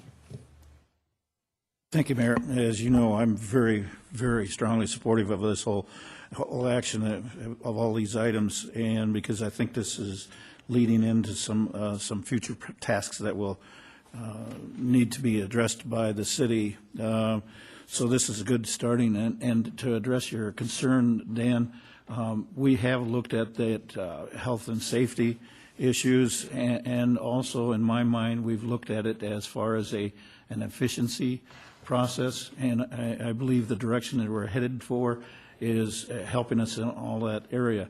And if you don't have an opportunity to read all the sections, and I know you're an expert in a majority of all these sections in here, but just the people that are not fully up to speed on all these issues or ordinance changes, just read 1504, the purpose, just the first two paragraphs, is to develop minimum standards for construction, alteration, moving, demolition, repair, and maintenance of all building structures and portions thereof. And then it goes on a little bit further. So to address your concern, I think we'll be okay. And if there isn't something in there, I know the staff will bring this up to us as well. And the citizens, if they're not comfortable with it, I feel very confident they'll let us know about it as well.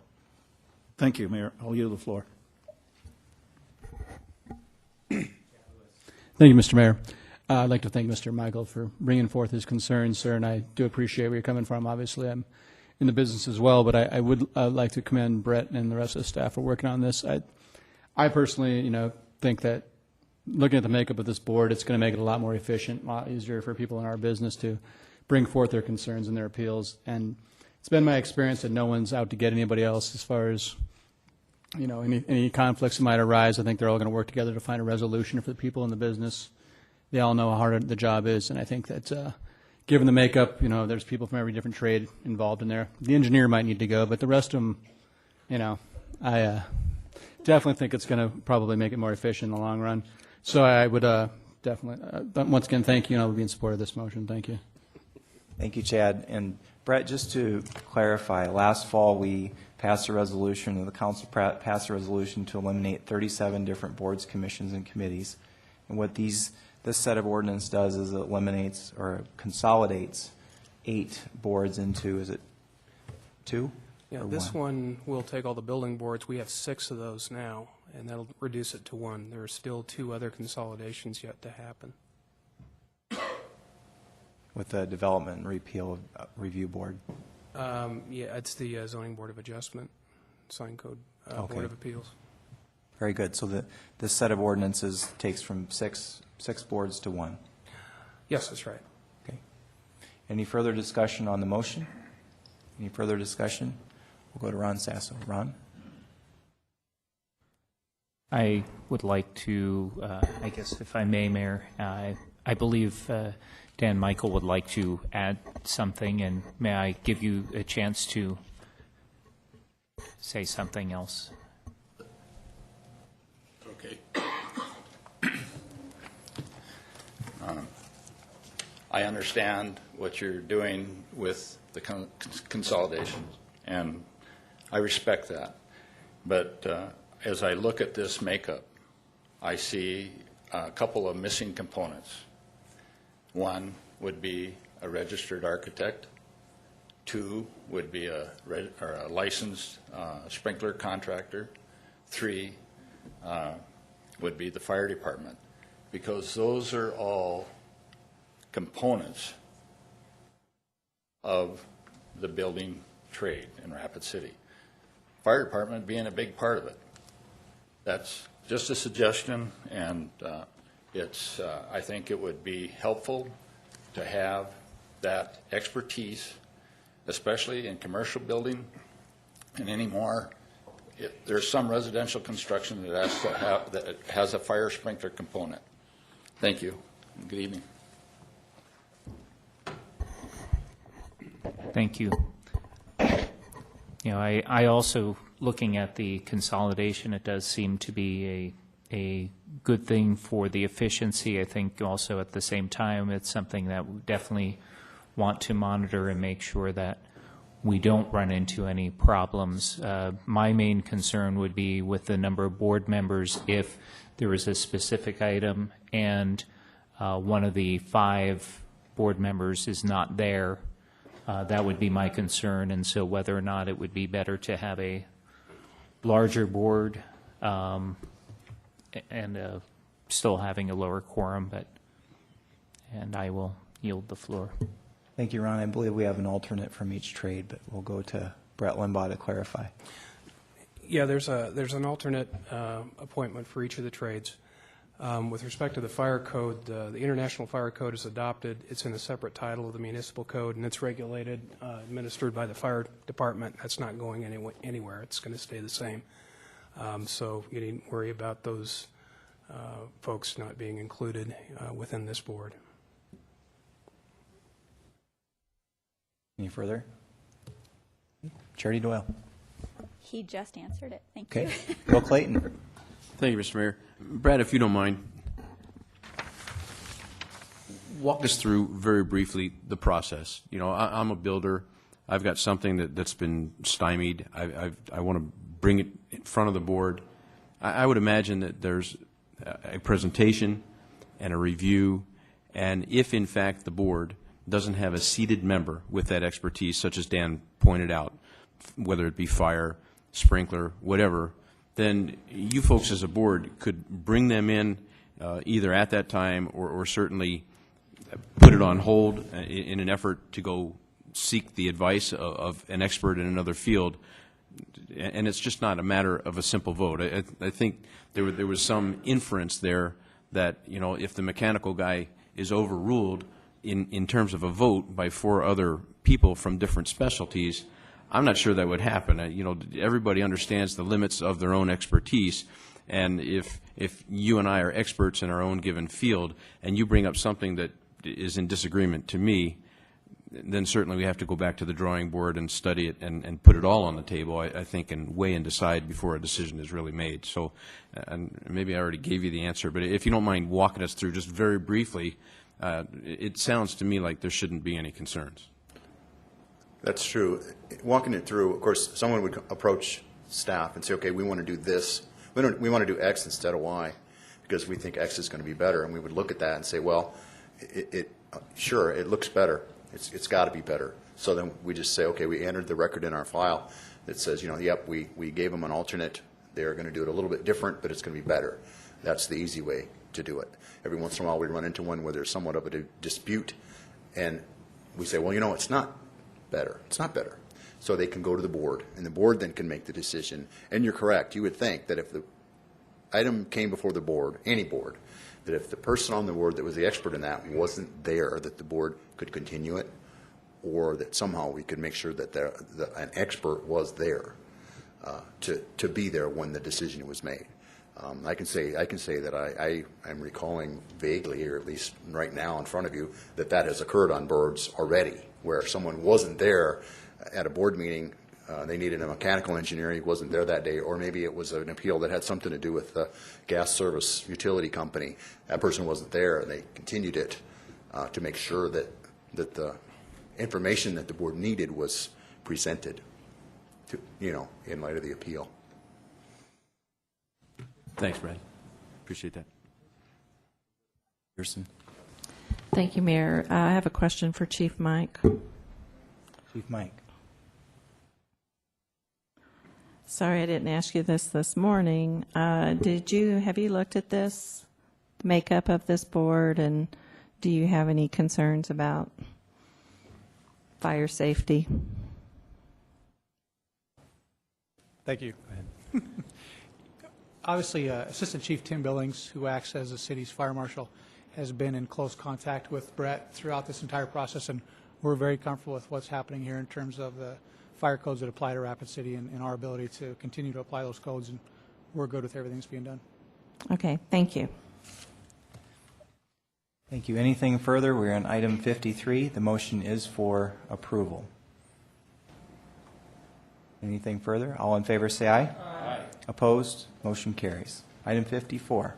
Amanda. Second reading, ordinance number 5890, an ordinance incorporating changes to the administration of Title 15 buildings and the construction by amending certain parts of the International Building Code in Chapter 15.12 of the Rapid City Municipal Code, and I make a motion to approve. Motion by Scott, second by Peterson. Any discussion? Seeing none. All in favor say aye. Aye. Opposed? Motion carries. 55.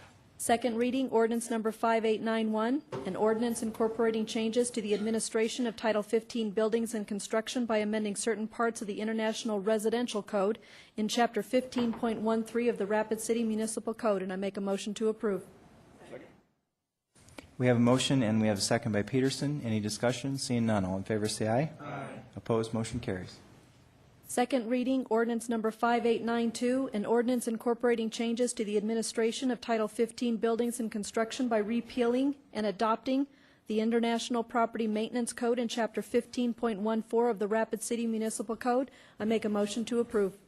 Motion by Scott, second by Doyle. Any discussion? Seeing none, all in favor say aye. Aye. Opposed, motion carries. 57. Second reading, ordinance number 5893, an ordinance incorporating changes to the administration of Title 15 Buildings and Construction by amending certain parts of the International Existing Building Code in Chapter 15.15 of the Rapid City Municipal Code, and I make a motion to approve. Motion by Scott, second by Peterson. Any discussion? Seeing none, all in favor say aye. Aye. Opposed, motion carries. Second reading, ordinance number 5894, an ordinance incorporating changes to the administration of Title 15 Buildings and Construction by amending certain parts of the Electrical Code in Chapter 15.16 of the Rapid City Municipal Code, and I make a motion to approve. Motion by Amanda, second by Charity Doyle. Any discussion? Seeing none, all in favor say aye. Aye. Opposed, motion carries. Second reading, ordinance number 5895, an ordinance repealing Chapter 15.18, signed contractor licenses of the Rapid City Municipal Code, and I make a motion to approve. Motion by Amanda, second by Bonnie Peterson. Any discussion? Seeing none, all in favor say aye. Aye. Opposed, motion carries. 60. Second reading, ordinance number 5896, an ordinance incorporating changes to the administration of the Title 15 Buildings and Construction by amending certain parts of the Rapid City Gas Code in Chapter 15.20 of the Rapid City Municipal Code, and I make a motion to approve. We have a motion and a second by Peterson. Any discussion? Seeing none, all in favor say aye. Aye. Opposed, motion carries. Second reading, ordinance number 5897, an ordinance incorporating changes to the administration of Title 15 Buildings and Construction by amending Section 15.22.010 of the International Fuel Gas Code as adopted in the Rapid City Municipal Code, and I make a motion to approve. We have a motion and we have a second by Charity Doyle. Any discussion? Seeing none, all in favor say aye. Aye. Opposed, motion carries. Second reading, ordinance number 5898, an ordinance incorporating changes to the administration of Title 15 Buildings and Construction by amending certain parts of the Rapid City Plumbing Code in Chapter 15.24 of the Rapid City Municipal Code, and I make a motion to approve. Second. We have a motion and we have a second by Richie Nordstrom. Any discussion? Seeing none, all in favor say aye. Aye. Opposed, motion carries. Second reading, ordinance number 5899, an ordinance incorporating changes to the administration of Title 15 Buildings and Construction by amending certain parts of the Rapid City Mechanical Code in Chapter 15.26 of the Rapid City Municipal Code. I make a motion to approve. We have a motion and we have a second by Chad Lewis. Any discussion? Seeing none, all in favor say aye. Aye. Opposed, motion carries. Second reading, ordinance number 5900, an ordinance repealing Chapter 15.36 Fire Districts and Zones of the Rapid City Municipal Code. I make a motion to approve. Second. We have a motion and we have a second by Bill Clayton. Any discussion? Seeing none, all in favor say aye. Aye. Opposed, motion carries. 65. Final one. Second reading, ordinance number 5902, an ordinance repealing Chapter 15.44 Miscellaneous Regulations of the Rapid City Municipal Code, and I make a motion to approve. We have a motion and we have a second by Ron Sasso. Any discussion? Seeing none, all in favor say aye. Aye. Opposed, motion carries. 66. Confirm appointment of Jennifer Langeth to the Rushmore Plaza Civic Center Board, and I yield the floor.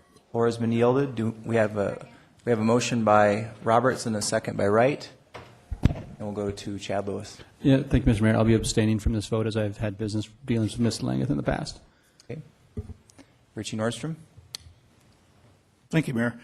I did a little research, and I've also got some updates for the City Council on Jennifer. And a lot of information was volunteered about Jennifer as well. And people are really looking forward to having her appointed to the board, the Civic Center Board. She has worked at the Airport Board and also the Hospital Board and numerous other boards. And part of the volunteering of that information that they gave me was that that they had a lot of respect for her and the job that she did on the airport board and the hospital board.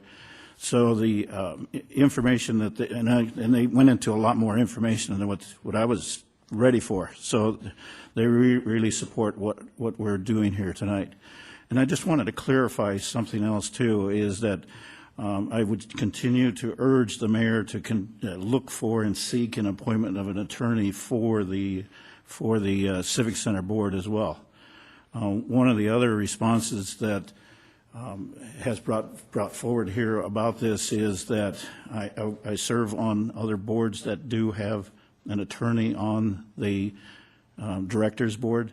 They are very advantageous to have as a member of those boards because they bring a different skill set to the board that is really advantageous to that board. As you know, I'm on the Journey Museum board, and we do have an attorney there. He's been nothing but a great asset to our organization. The other issue that has been brought up about Lisa has been also expressing a concern about bringing the information publicly of what I've discovered about the issue at the Civic Center. And one of the things that happened at the Civic Center is that I asked a security officer, part-time / police officer, to verify the information that you had provided at the public hearing about your appointment. That information is false. However that came to you, that individual did not make that public as information. So how you came up with that information, or your clients were telling you that you were kicked out of the Civic Center at one occasion, that information is false. If I may also clarify, is that, and I know this is a rather weak argument, but I just have to say it as well. I am still supportive of Jennifer to be on the board, and she was my first choice, and Rich Hoffman was my second choice. And without going into any further details, unless I'm asked, that's the information I've been given, and I'm willing to provide more, but I don't think it's appropriate to go public with that. Thank you. We'll go to Amanda Scott. Amanda. Thank you, Mayor. I will be voting no on this unless my mind can be changed on understanding the different qualifications. Just want to review the history of the appointment of the Civic Center Board that is coming to us tonight. There were 19 applicants that applied for this position. The mayor said he was looking for the best person. On Tuesday, December 11th, he went before the Public Works Board and he said that he had taken 19 applicants and he had narrowed it down to 3. And he listed Mr. Huffman, who currently serves on the Civic Center Board, or did until the end of the year, and has already serving on this board. The Civic Center Board and the Airport Board are 2 boards in which a person can serve 2 terms consecutively. And the other 2 people that the mayor considered, down to the top 3 candidates, was Lisa Sissestein and then an unnamed woman. Tonight the mayor brings forth Jennifer Langeth, and I want to go on record saying I have nothing against any of the qualifications of these 3 people.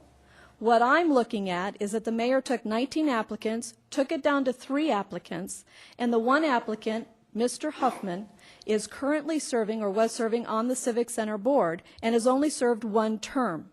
There is a learning curve on these boards, and since he can only serve 2 consecutive terms and then he's automatically replaced or cannot run again and opens up that position for diversification, I am against that because Mr. Huffman was one of the 3 top candidates, and in my opinion, his qualifications outweigh the other 2 at this time.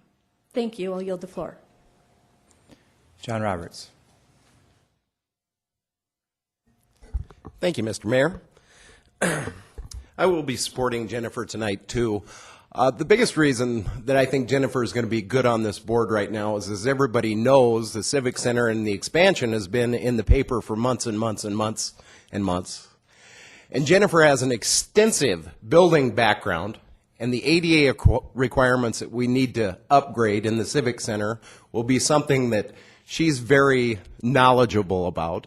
And I think that she brings something to this board that we do need, and I definitely support her. So thank you, Mr. Mayor. We'll go to Ron Sasso. Thank you, Mayor.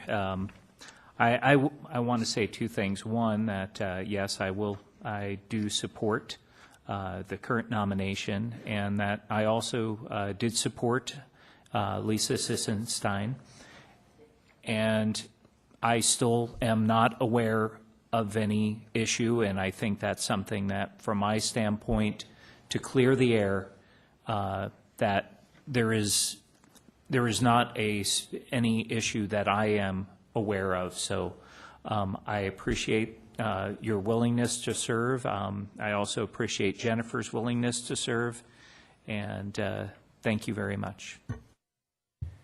And we'll go to John Roberts. Thank you, Mr. Mayor. I forgot one thing, and I'm sorry, Lisa, because I did want to say that nothing was brought forward to me either, and I'm not aware of anything being brought forward to anybody that voted against you. So thank you. Jerry Wright. I will say the same thing, Lisa. I just had an intuitive hunch that you just weren't my pick for that position. I told you that. I found nothing in there in your record. It just was my hunch not to vote for you. Thank you. Any further discussion? The motion is to approve. All in favor say aye. Aye. Opposed? Aye. Roll call, please.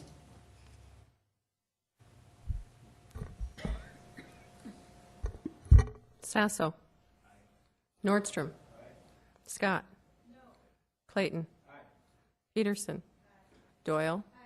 Lewis. Roberts. Wright. Lorente. Carries. Thank you, and the motion carries. We will now take a brief recess, and we'll come back at 8:45. 8:45. Thank you.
We will reconvene the meeting. We're at item number 67, and we'll go to Amanda Scott to read that into the agenda. Amanda, item 67.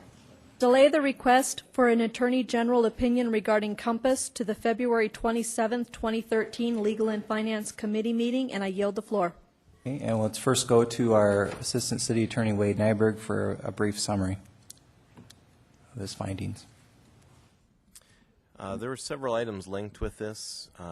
One of those included an unpublished letter opinion that the Attorney General's office sent to the City of Sioux Falls regarding their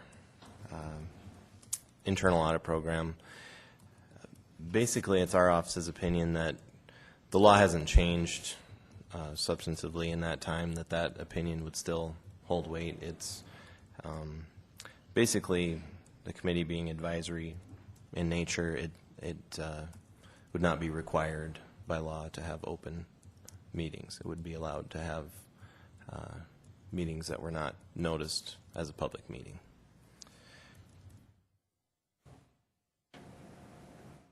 Okay. I'd be glad to answer any questions, I guess, related to that or any other questions. And then there was another component of Joel's letter that referenced pending legislation. If you could address that. That's correct. There is a bill right now that would change an and to an or, which would actually make a pretty significant change in state law. It would be, instead of the requirements for a body to have an open meeting being, number one, that it was created by a statute or ordinance or resolution, and also it would have to exercise one of the governmental powers, basically. It has to have both components right now. If the bill that's going to be in front of the legislature this session passes, it would make that an either or. So either the fact that it's created by ordinance or the fact that it exercises some governmental power or function, either one of those would make that body have an open meeting if it met either one of those requirements. So if we got an Attorney General's opinion in the next few months, it could be subject to change July 1st if that law, or if that bill was made law. Thank you, Wade.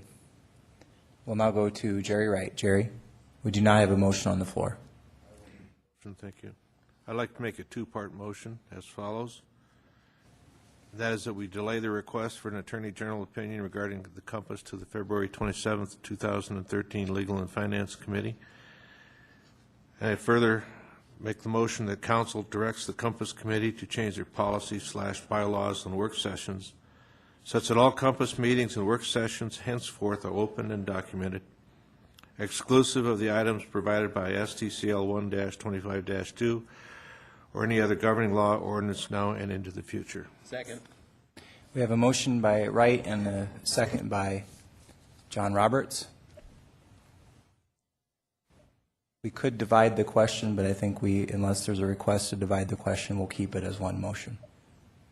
Fine. We'll go to Richie Nordstrom. Richie? Thank you, Mayor. I like the idea of delaying this because of the uncertainty that what's going to happen in the state legislature, so I will oppose that part of it. The open part of it, if I may ask a question, I'm going to ask the question, and I don't know who gets to answer the question about the openness of the meetings. Specifically, if I understand, there is an issue with accounting practices, and so I'm not sure if this goes to Kellen or one of the board members, or committee members, but isn't there an issue to do with accounting practices or procedures that has to remain confidential? Who's your question directed? May I direct it to, is Kellen here? I thought I saw Kellen available.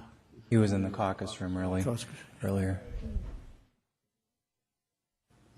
Hold on a second. So Wade, if you could help us out, what are the purposes outlined in 125-2? Personnel matters, pending litigation, and contractual matters. Did I miss anything? Not that would apply. There's some things for schools, like student things. So that part I understand, but I understood. Kellen, if I may ask you a question. I heard in part of your explanation is that during some parts of your investigations, if I'm using the right term, please correct me if I'm not, but in part of your investigation, some of that is to remain confidential because of an accounting regulation? Actually, according to the standards that we operate under for governmental audit work, some of the audit testing that we do, discussions with staff or other individuals that are participants in the audit. Those kind of things will remain confidential in our work papers. Work papers for audit organizations are allowed to remain confidential under state and federal law. But in terms of accounting type functions, those things are not generally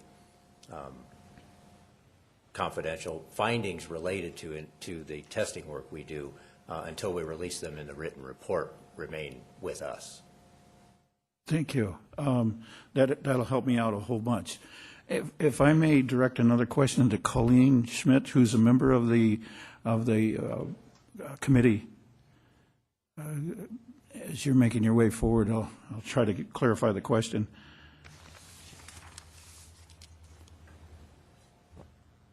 And just for a little background, Colleen and I have worked for a number of years together. Not that long. We're both too young for that, aren't we, Richard? You're right. So, but we've worked together a number of years, and I just want to say, in my experiences working with you, we affectionately called you the cookie lady, because you were so honest and forthright in giving us the answers that we needed during those times of what we called negotiations at that time.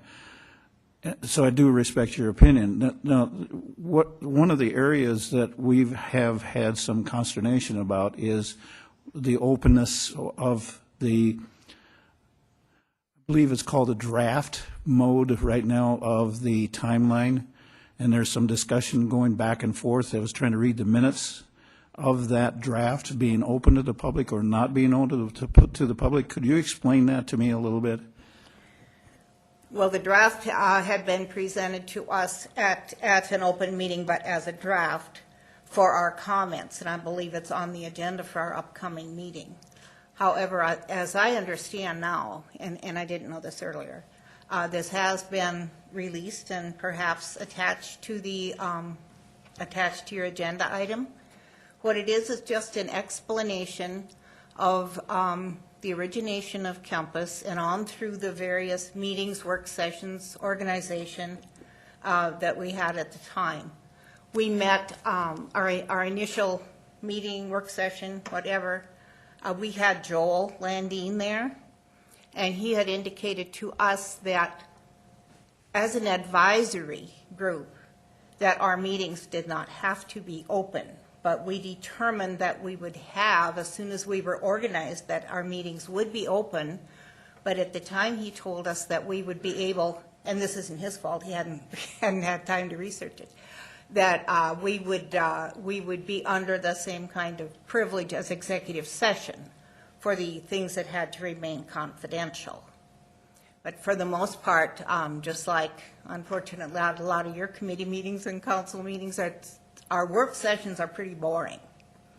And once that hurdle of confidentiality can be overcome, I think that our work sessions, assuming that we can get the time here in the quarters, can certainly be open.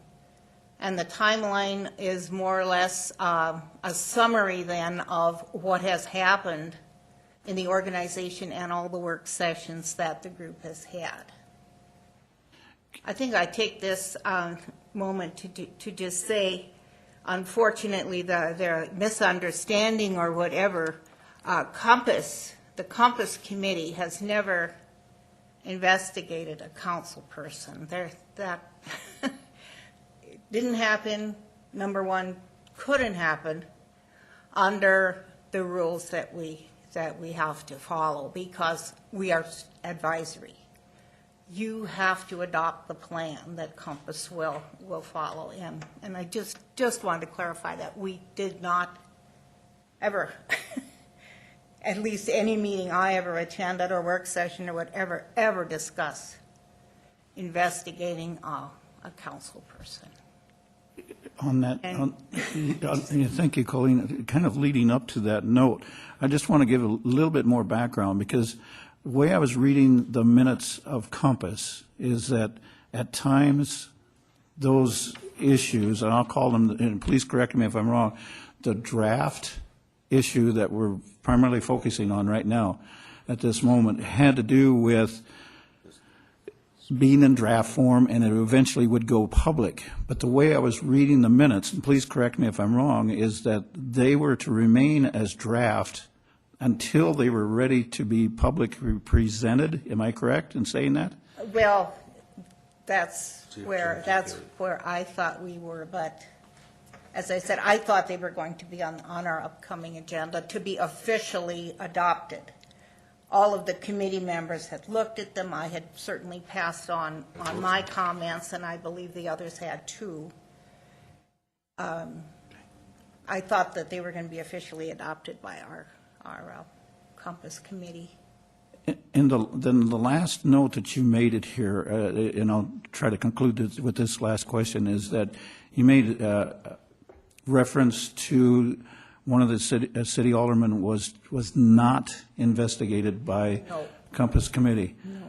Could you explain, just to make sure I'm saying this correctly, the circumstances that happened to be in place is that the people that are involved were not partaking as a Compass Committee person, but just as an individual? Am I correct in saying that? It had to totally be as an individual. It was not done as any kind of a Compass action. Evidently, Compass members, as individuals, were involved, as I actually read in the paper, but we did not. We did not do such a thing. And as I say, under our own bylaws and rules, that would not be possible. What Compass actually investigates or reports on has to first be approved by the city council. You adopt the plan. Colleen, one last question. And we may not be even talking about the primary issue here on the draft of this timeline, but if there was an issue that was to be discussed during a work session, would it not eventually reflect into the minutes that something did happen? When the official action was taken on the item, yes, it would be in the minutes and it would be televised. And if it didn't take place in the minutes or did not show up in the minutes, it did not happen. Is that correct? Well, there weren't necessarily official minutes taken of the work sessions. Correct. But I will tell you that no investigation took place. Just And if it wasn't even the investigations, but another issue, for example. No, it didn't. Any official action is going to be in the minutes and televised, and that was from the inception, I believe, was in June when we first started our official meetings, and we did have organizational meetings and work sessions ahead of that. So if it wasn't in the meeting minutes, it didn't happen. Thank you, Colleen. I appreciate it. I'll yield the floor.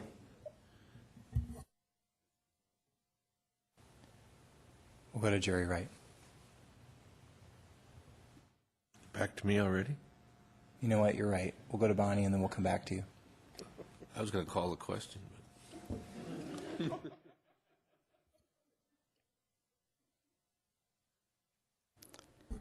Okay, thank you. I want to give a little history. I'll start off by answering, I think, what Richie was questioning about the draft being open to the public, was that because of all the pressure that's been put on Compass, I asked as president of the council for the timeline, because I thought they had originally approved it like a month ago or something. And I was told at that time that, well, they said they would give it.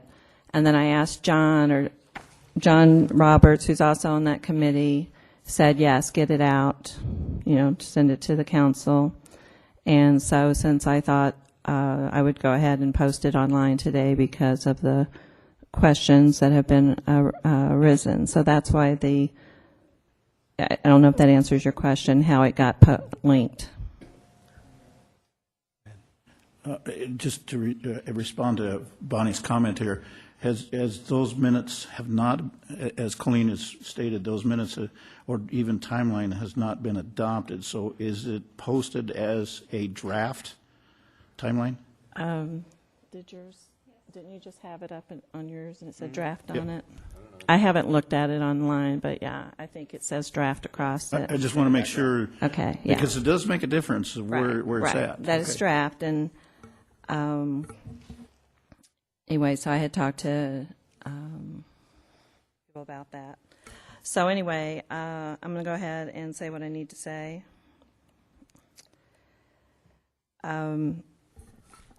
Because this is going to talk about, determine how I vote on this issue about opening up Compass. First, I want to say that I gave the mayor 3 weeks to take ownership of lying to our citizens and damaging our volunteer citizens before I went to the press. I did not relish doing that. Mayor Quaker, I would say it's interesting that you chose the words witch hunt when you lied about Compass, because that's exactly what you have done. You have gone on a witch hunt, and you're out of control. In the beginning, you didn't get a seat at the Compass table because we felt the one person in City Hall that would most likely politically mess with the committee would be the mayor. Not you, of course. We didn't expect it from you, but from a future mayor. After you demanded for a seat at the table was denied, you immediately went after the committee. You tried and couldn't get Charity Doyle kicked off the Compass Committee because she stands her ground. You then demanded that all open meetings, the council, taking advice from our city attorney, didn't immediately acquiesce to your demands of having a notice formal public meeting to set the agenda for their formal public meeting. They thought it was wasteful. Even though our attorney said it was legal and the AG opinion said it was legal, you said no. You refused to live by a new AG opinion if we sought one. Like a dog with a bone, you went after Pete and Compass Committee repeatedly in private and public, on-site and off-site. Even though I gave you a formal letter asking you to refrain from such behaviors and asked you repeatedly in person to address your issues to the council and not to our volunteer citizens. You now want Pete removed from Compass. You threatened our auditors' jobs. You made lots of claims for a man that said 3 months ago that you would stay out of the alderperson investigation, that the council has the right to govern their own. Using the weakest link possible, you attempted to tie the Compass Committee to the alderperson investigation. You came before the Public Works Committee, radio shows, and elsewhere with false claims, saying on CODA's Don Grant show, quote, "It's essentially devolved into an organization that engages in witch hunts." A few other comments. Reminds him of the Star Chambers from the 1600s where you had this unaccountable committee behind closed doors, you know, doing all kinds of things to people and not having to answer for it. Another sentence. There's spaces between here. We are now spending $225,000 a year when budgets are tight on a program which has devolved in investigating council members for issues that occurred in the off time. I think that's extremely wrong for the Compass Committee to have gone to this extreme. I wasn't planning on doing this, but I was wondering if Colleen and Mr. Waugh and Mr. Warnicki would stand up so we can see what a Star Chamber Committee looks like. Do these look like people that are trying to screw other people?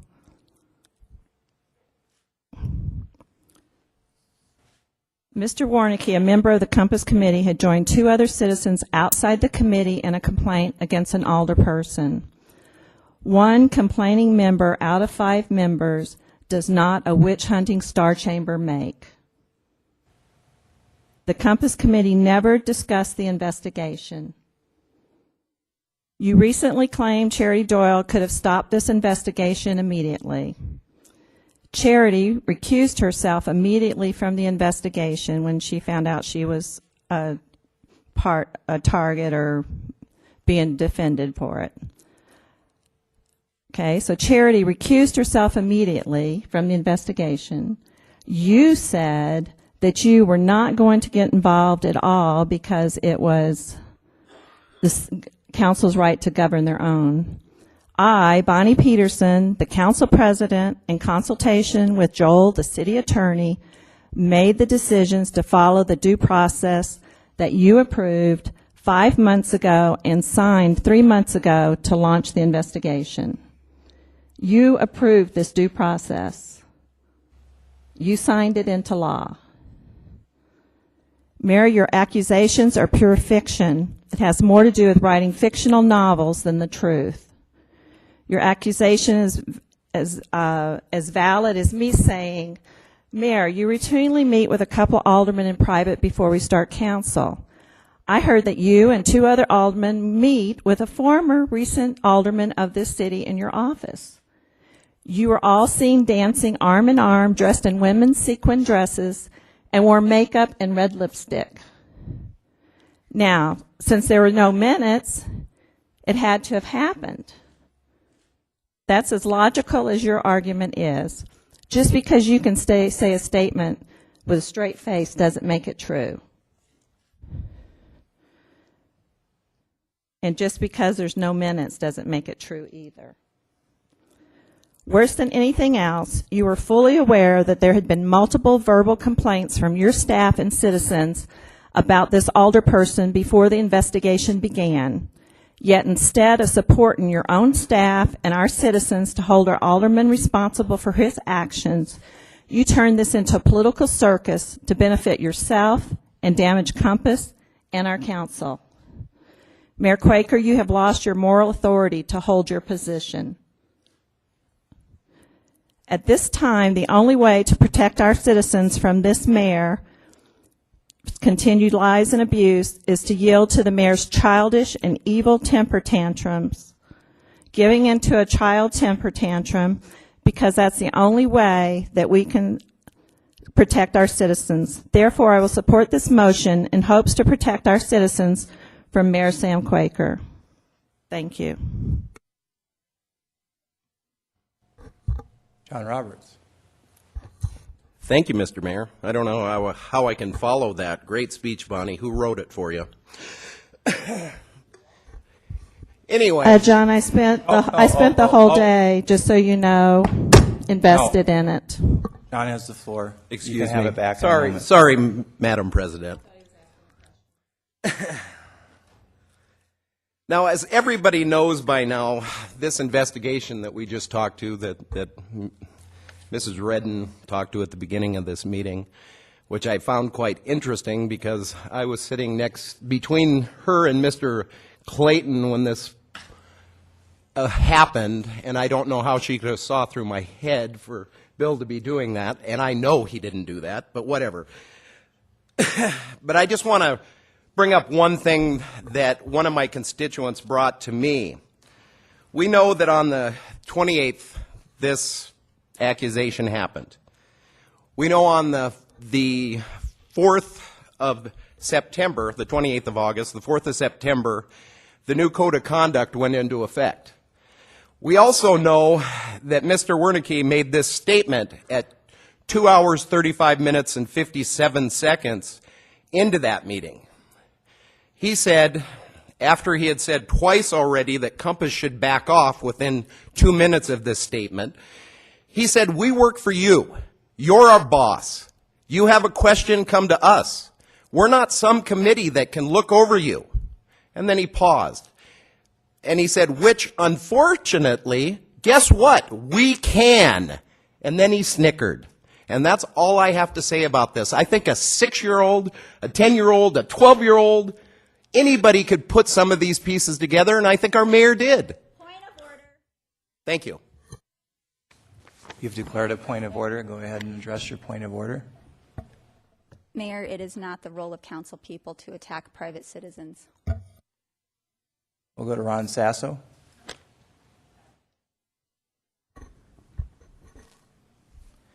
There's part of me that I just want to sit here and just be quiet for a moment because, you know, I know we veered in so many different directions on this.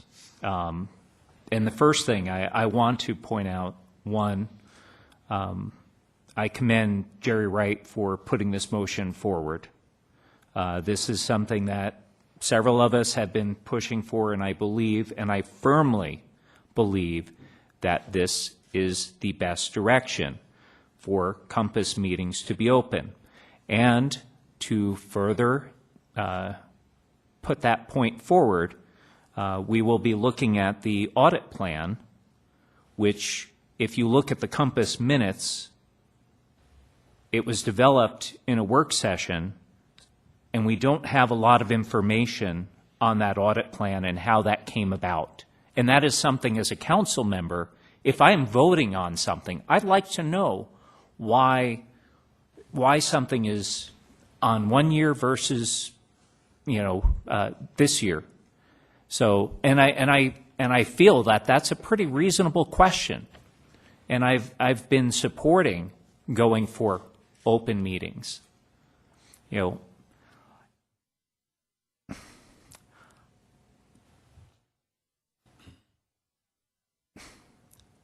There are a lot of things that I would like to say, and I think that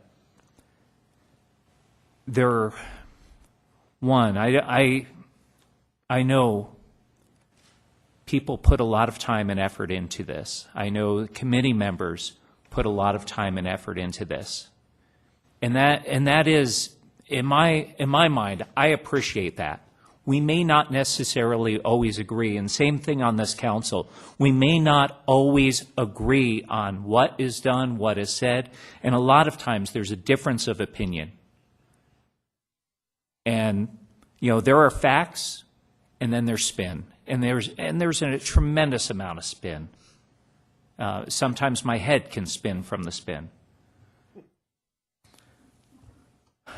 But back to the motion. The motion that is on the floor that we've barely talked about is a good one. And I fully support it. And I fully support us moving forward as a council. And yes, there are other things that are still being done and accomplished in this city. And again, we may disagree, and I've got to say that as we have our own spats, and I think everybody has to sometimes feel the urge to rise and defend themselves. And I believe that's fair. And yet, I sit here, and again, and I look down this dais, and I'm fortunate that I'm all the way on the end here, because I can look down and without having to spin my head around. And I know there are a lot of people all the way down, council, mayor, everybody on this dais cares. We are, and I think sometimes we're getting lost in things that are not as important. And I know they seem important, they really do. But let's please move this city forward as we have been and focus on the important issues. Thank you. I do have some comments that I'll make in a little bit, but we do have several more council lights. First, we'll go to Charity Doyle. Thank you, Mayor. I wasn't going to chime in, but I do think that the character of a person is an extremely important topic. I will keep this germane to the motion, however. With respect to this motion, I've come to realize that due to the way the Compass work sessions have been structured, that the mayor can fabricate, and in fact has, as you've heard, anything he wants to, and we have no documentation to defend ourselves. So in an effort to prevent that from happening again, from allowing anyone to deceive the public, to disparage the Compass committee members, its staff again, I feel it is best we open and document the work sessions and deal with the inherent inefficiencies from doing so, which does fly in the face of why Compass was created, but I won't go there. What I want you to think about, how many other areas are we not adhering to the law simply because certain people don't agree with what it says? I mean, all of us have things that we don't like that we will abide by because it's the law. If we don't like it, we can change it. How many other areas in the city right now in this administration are we going along to get along? Making things increasingly more inefficient and more costly simply because people are getting burned out by the mayor's never-ending tantrums. Yes, it will make the process more difficult. Yes, it will make this program more inefficient. Yes, it will chew up more staff hours on non-audit related issues. And yes, it will mean fewer results for the taxpayer in any given audit plan. But based on some rough costs to the taxpayer for all of the non-audit related chaos as of late, I figure Compass can afford to be more inefficient and will still be saving taxpayer money by virtue of getting the mayor to stop with these costly shenanigans and excessive drain on taxpayer time and staff time.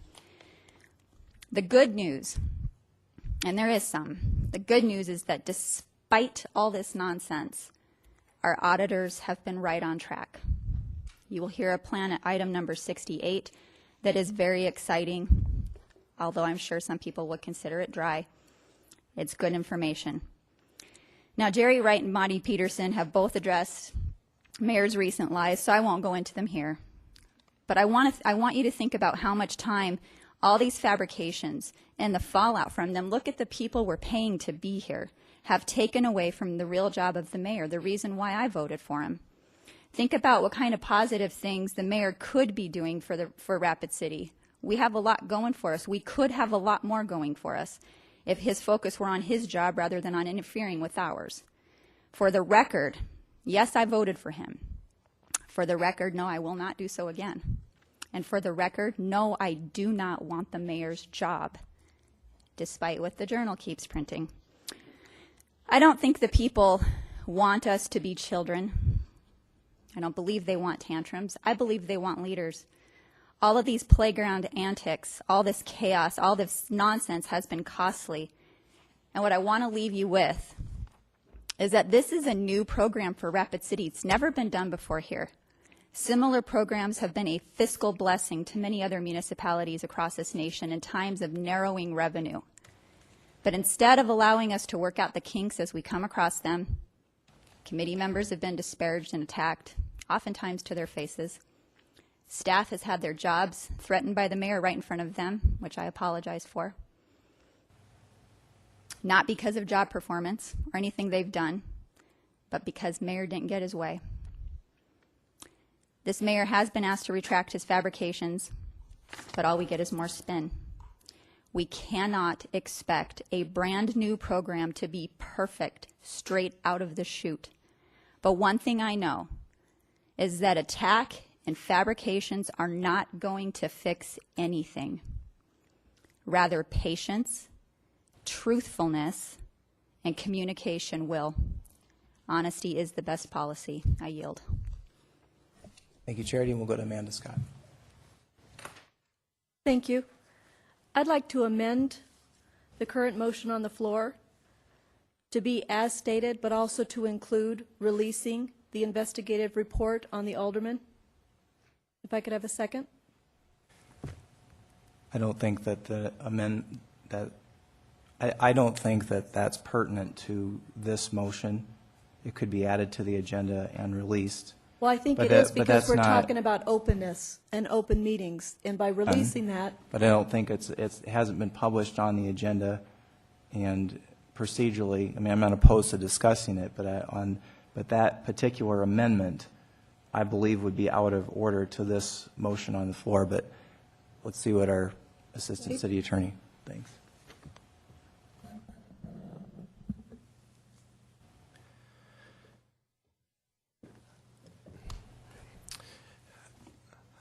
I'm sort of in a position where I haven't looked at releasing the investigative report. I guess I'm not sure that I can give you an opinion on that. If you want an opinion on whether or not you can add it to the motion as a parliamentary procedure,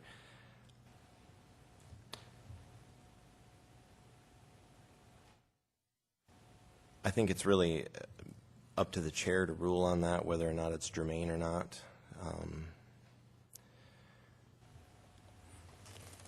If we're limited by our open meetings laws to, we have to we can take action to what's on the agenda. So it does cause me a little bit of concern that way, but ultimately the germaneness of the amendment is ruled on by the chair. So. Well,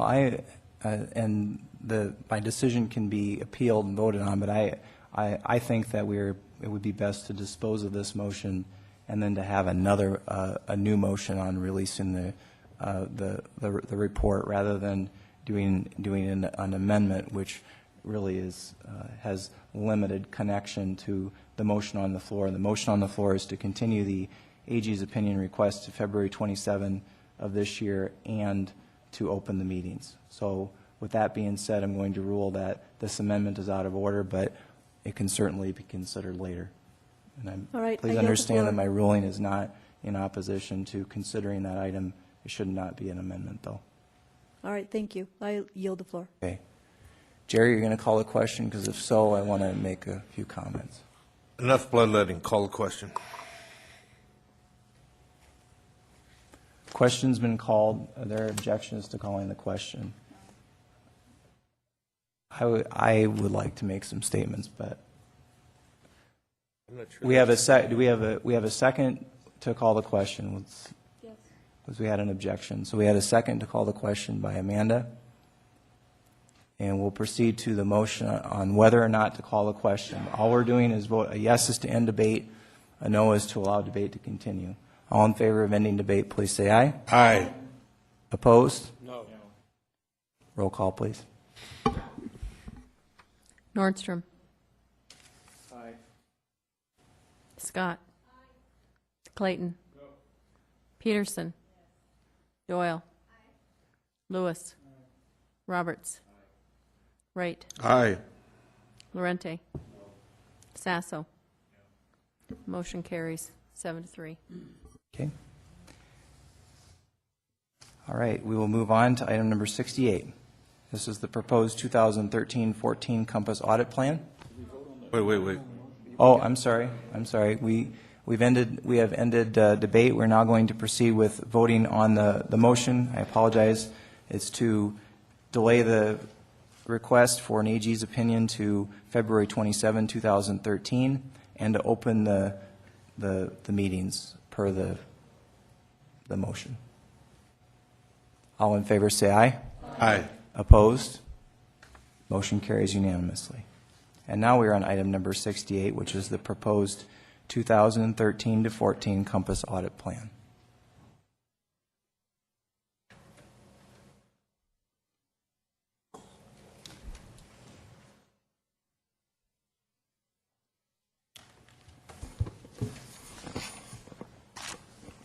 Good evening, members of the council and Mayor Quaker.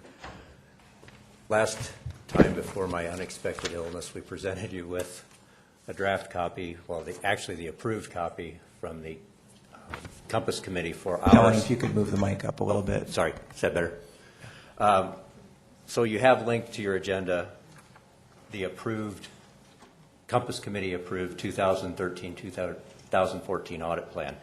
And before I take questions on that, I would like to make a couple of comments, and I think they will address some of the questions that Alderman Sasso and some of the rest of you have had about how this plan was developed. The plan was developed through what is commonly referred to in the audit world as a citywide risk assessment.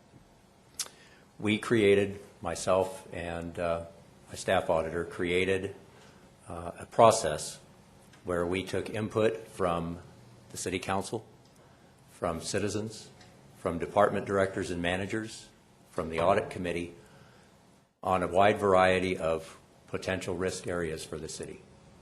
We surveyed management, we met with managers, we surveyed the council, I had discussions with council members regarding their suggestions. We put all of that into a matrix, and based on the level of risk identified through that process, we came up with a laundry list, if you will, of potential audit topics. The Compass Committee met with staff to narrow that down and prioritize that list so that we would bring a plan that would focus on those areas that managers and elected officials thought would yield the most opportunity for improvements in city government.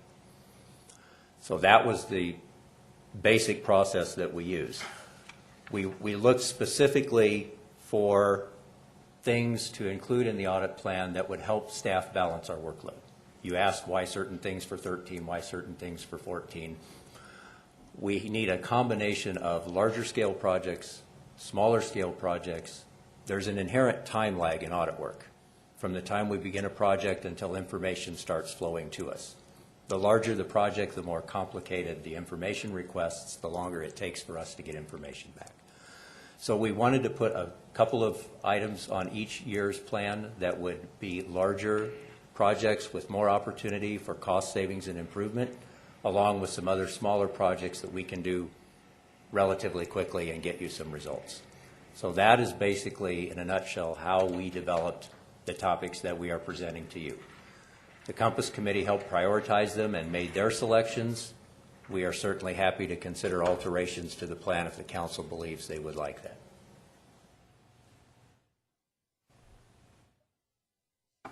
Richie Nordstrom. Thank you, Mayor.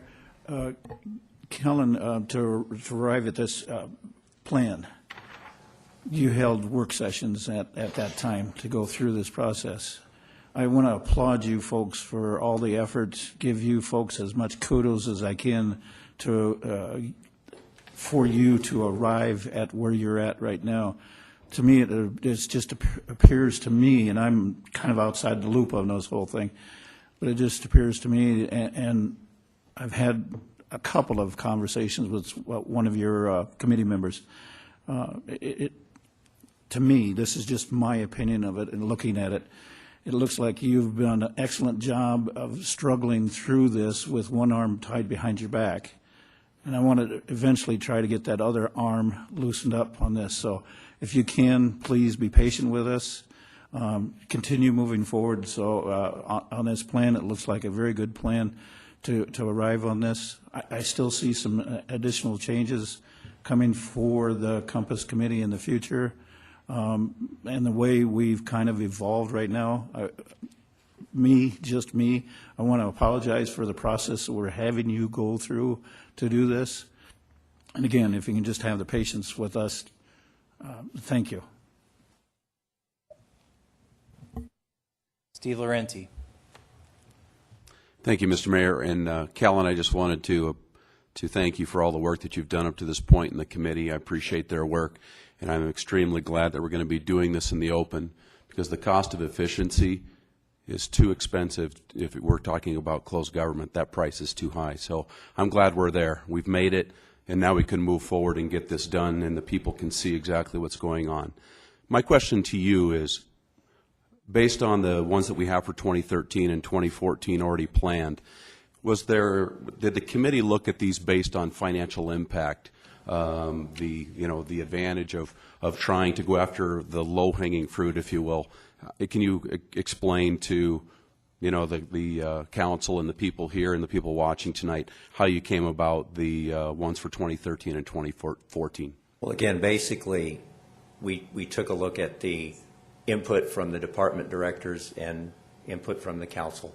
So we had a number of areas. We had about 24 specific risk areas in 5 major areas, things like management control, degree of change over time, things that would potentially impact a department or a program. So we filtered all of that out, and we tried to include those items that offered us the best possibility for improving efficiencies or effectivenesses, helping better serve the citizens. In some of these cases, these topics would better address potential improvements to the way that certain city processes work to help other departments better their processes. So it's kind of a combination of improved efficiencies with looking at some opportunities for cost savings as well. So we tried to throw a mix of those in there. But again, it was more driven by what people in the city told us they thought good auditable topics were. I have one last question, and I think this may be a subject for us later and maybe in an agenda item in the future, but it's important for me in this particular committee that we assign some financial impact to some of these. So is that part of the process for each one of these? Will there be a financial impact study and then something that possibly the finance officer might sign off on at the end of each one of these to assign some financial impact? Because to me, and I think to most citizens, the amount of money in the budget for the committee, which I think is a great committee, but I think it's important that the citizens know that there's a cost benefit for them spending more money for a new committee. And I think it's absolutely worthwhile. But I think we need to tell the story and champion the fact that there's a cost here involved with this committee, but what is the benefit to the taxpayers? And I think the only way we can do that is to have a cost-benefit analysis with each one of our projects that's signed off by the finance officer and that we can publish, because that's going to be part of the openness of this committee as well. Is that something that we can work on, or has that been talked about in the committee, or do you see that as a roadblock or a possible future? Well, I think a number of these audit topics are geared directly at either avoiding unnecessary costs, which is the sort of the flip side of direct savings from one budget year to the next. There are some areas where you would want to look at potentially avoiding additional expense down the road. That's sort of the two sides of cost savings, if you will. A number of these projects are oriented towards improving efficiencies, which overall will allow us to either do more with less, serve more citizens, better programs with the same money, or operate the same programs with less money. So we are inherently aware that that is our charge, and most of these programs are looking at ways to improve efficiencies, which directly and or indirectly should yield cost savings. So let me ask one last question. I didn't want to, but, and I don't want to corner you, but to me it's extremely important, and I just want to know, based on what you're saying, it sounds like we can assign a financial impact to these studies, and eventually we can say, this is what this committee is doing, here's what they have saved us, or inefficiencies, or with fewer, less bureaucracy, whatever it is, time, time is money. So I just want to, is that possible that we'll be able to do that? I think on many of these there are, if we're doing something which is more or less a straight contract compliance audit because concerns have been raised that maybe contractors aren't fulfilling their obligations. There may or may not be cost savings associated with that, but I think for the city to know that its contract operations are performed effectively is valuable in and of itself, but also sometimes you get into these kind of audits and you do find errors in payments, missed payments, those kind of things. So we will do all of our work with an eye on cost savings. We can't guarantee that every audit project that you approve will result in an identifiable dollar savings. Thank you very much. Thank you, Steve. We'll go to Ron Sasso. Ron? Thank you, Mayor. And I think probably, I'm assuming I'm not the only one, because Steve has asked this similar questions that I'm thinking, because I think from the standpoint of wanting Compass to be successful and knowing the more money that is saved and that can be identified, the better it is for you, for the committee, and for the city. I guess one of the questions that I had, like looking at citywide fees, is that, because I would think that's a pretty big topic and at the same time may not yield a lot. What are your thoughts on? Our direction for that audit would primarily to look at how the fees are structured. One of the big components of any kind of a citywide fees audit is to see, are we recovering costs for the, what does it cost us to provide that service, and is the city recovering its costs? Part of it is a philosophical discussion that will need to be had over city fees in terms of what is the city's overall fee philosophy. Generally, those are broken down into, we know rec fees are generally subsidized to some extent, but there are guidelines out there as to maybe how much you could recover, what kind of a percentage you should be recovering from your recreational fees versus business-related fees. We should probably recover all or nearly all of the fees associated with doing business in those areas. And so we would be looking at enhanced revenues and cost and covering costs, and which is to me, as important as saving money, because if we aren't recouping costs in a particular area that we charge fees for, basically we're losing money. And then, for instance, with that, are you going to be looking at incidental, like for instance, when you go into auditing on a specific fee, will that potentially go into, okay, if city attorney may get involved on some cases, or trying to calculate all that in as well? Yeah, the goal is to try and come up with a breakdown of what it costs to provide that service for all the different fees that we would choose to look at. And again, we would want to start with business-related fees and work our way down. Those are the ones, obviously, that probably people out in the public look at and say, well, if I'm going to use a city service as to benefit my business, my occupation, I probably should be paying close to all of the costs of doing business in that area. So again, there are some fees that government will always choose to subsidize, but it doesn't mean we have to subsidize them at an unreasonable rate. Okay, and then this is something that's actually not on the, I guess, not listed on the audit plan, but also as far as any contracts that the city enters into, is that still within your parameters of reviewing and looking at contracts, even though it's not on this? Basically, we would only have the authority, if you will, or the ability to look at a contract if it were part of an audit approved by the city council. So if there were contract issues that arose and you wanted some audit work done in that area and they aren't through an approved audit, you'd need to bring those through the special audit process. But we do have the ability to look at contracts. You see, we have only a couple on the program. We didn't really have a lot of them brought to our attention through the risk assessment process. Okay. Thank you. Chad Lewis. Thank you, Mr. Mayor, and thank you, Kellen.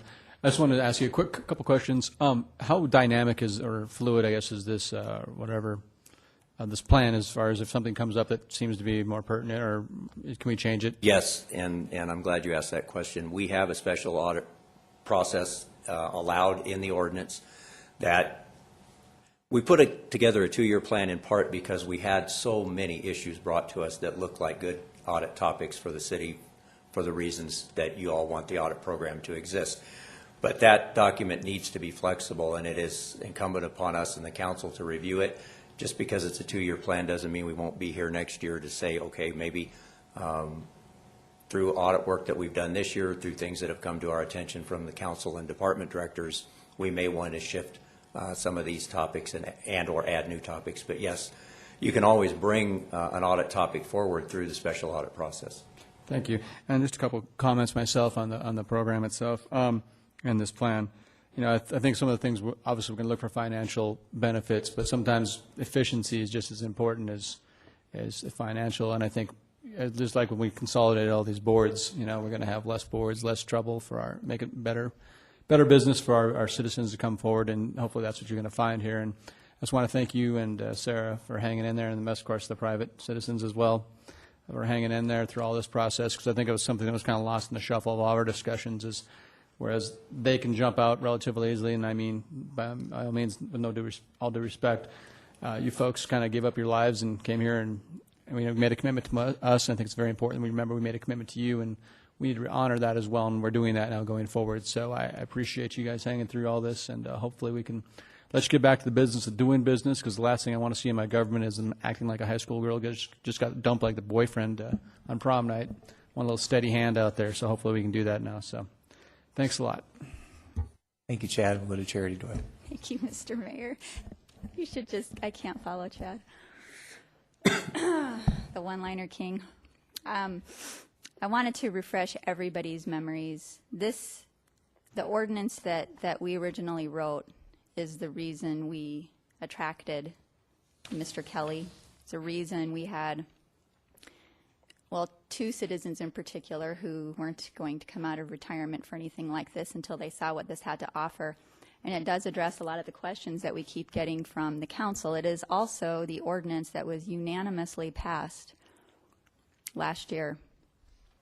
Whereas it is important for elected officials, government managers, and private citizens to know whether government funds are handled properly and in compliance with applicable laws and regulations.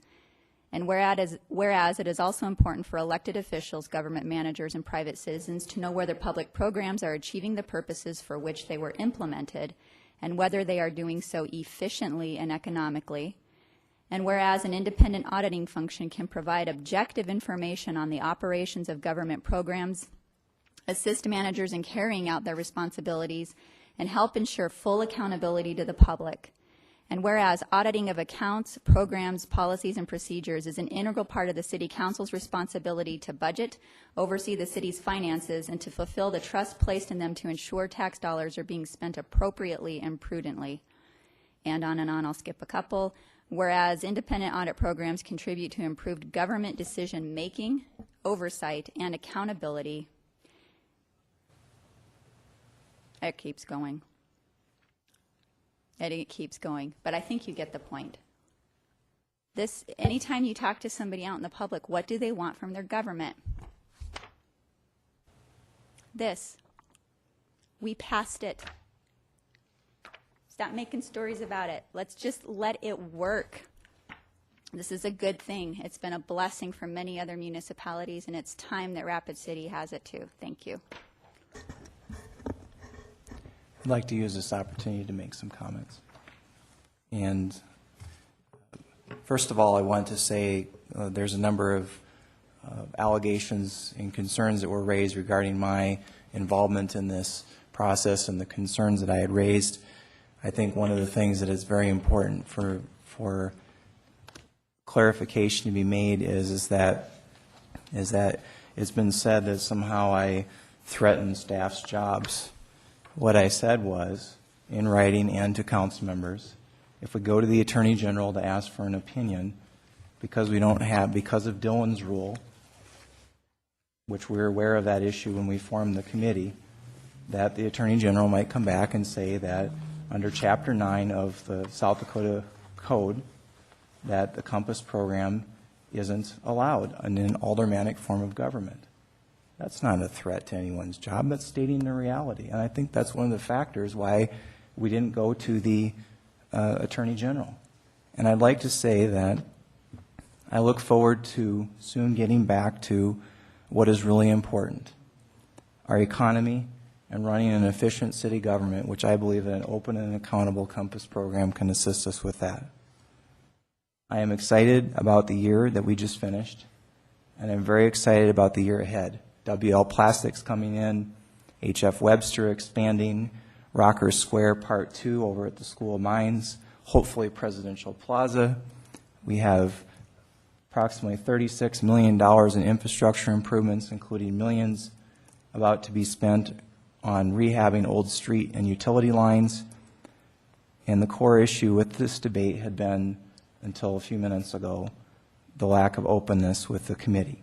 That was the core issue. Now, it wasn't an issue when the ordinance was formed because we didn't include in the ordinance that the committee needed to be open, but we shouldn't have had to. It's the equivalent of passing an ordinance to create a swimming pool and having to put a line in the ordinance that says you're going to fill it with water. It goes without saying, if you're going to have an audit program, it needs to be accountable, independent but accountable. Who watches the watchers? The people of Rapid City watch the watchers. It was said earlier that I am a liar and that I need therapy and that I'm disturbed. The first two are not true. The third is I was not only disturbed but deeply disturbed at the lack of openness of the committee. Regarding the Compass connection to the recent complaints involving aldermen, I'm not going to apologize for making a logical conclusion based on overwhelming facts. I'm going to go through, I know you're shaking your head, Bonnie, but I'll go through it in just a moment. I appreciate Bonnie looking into this and assuring me after the KOTA interview that the Compass Committee wasn't formally involved in this. That's the word, formally involved in this. But both of our opinions are based on inference since the committee had operated secret. So let's take just a moment and go through the facts that I used to arrive at my conclusion. And this info, by the way, comes from city council meetings where we do have published agendas, minutes, and recordings. Well, it'll be done after this, and no, let's just. Well, there was some comments made. There was some comments made, and I'm almost done. Allow me to finish, please. John Roberts had mentioned the statements made on September 4, but on September 4, the chairman of the Compass Committee had said to the council on the record that council members could be investigated.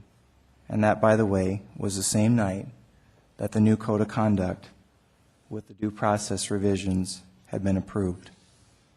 At the same meeting, he warned council members and me to back off and then said that they can investigate the council, even though Compass is supposed to report to the council. 2 weeks later, on the 17th of September, Pete filed the complaint, and this is based on his statements to the Journal and the statements that were made earlier tonight by someone else, for an incident that took place, and it actually took place prior to September 4. Now, we did have another code of conduct already in place. What we added on September 4 was simply some due process provisions, and yes, I signed it, and I signed it willingly.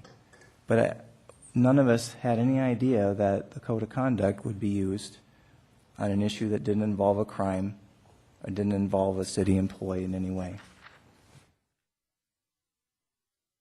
And in that complaint that was filed on the 17th, he had named 2 of the council members who were refusing to back off regarding the quest for openness, one of whom had supposedly criticized another Compass member, Charity Doyle, and the other, John Roberts, also a Compass member who supposedly stood by while Bill criticized her. On November 19, our Compass chairman, who's a public official, he's a citizen, but he's a public official, unpaid just like all of our other committee members are, Pete admitted to running the Compass Committee with our council vice president, Charity Doyle, also a member of Compass, and even qualifies his comments by saying Charity might be unhappy with him for saying that. On December 3. Point of order. At what point does this get to the audit plan? I'm almost finished. No, this has nothing to do with the audit plan. I would like to have, there's been a lot of comments made. I understand that, sir, but this is about the audit plan. Okay. Well, let me finish. I'll get to I'll summarize it here. Mayor, I think you should continue because it's a case study. Thank you.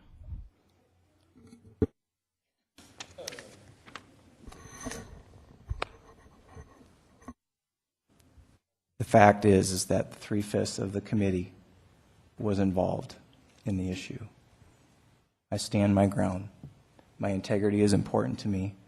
I value my integrity, and I made a conclusion based on facts. You're welcome to bring forward the facts that you used to make your conclusion.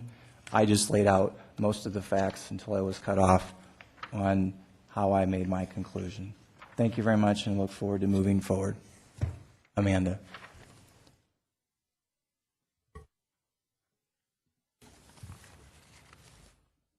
Thank you, Mayor. I was playing with my light. Just wanted to say one thing, and that was, I agree with you, Mayor. You did state that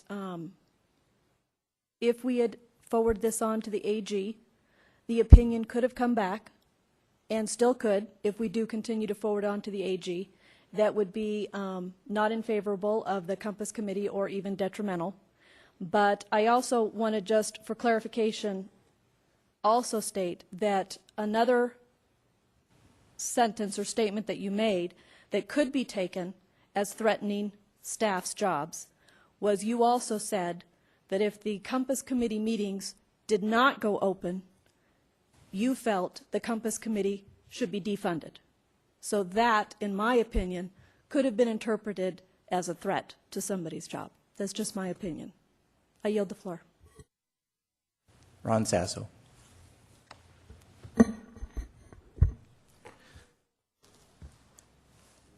Okay, I will say I'm going to keep this fairly short. One, I believe that the mayor I think it was fair after he received a tax to be able to rebut, and that's something that I feel is fair.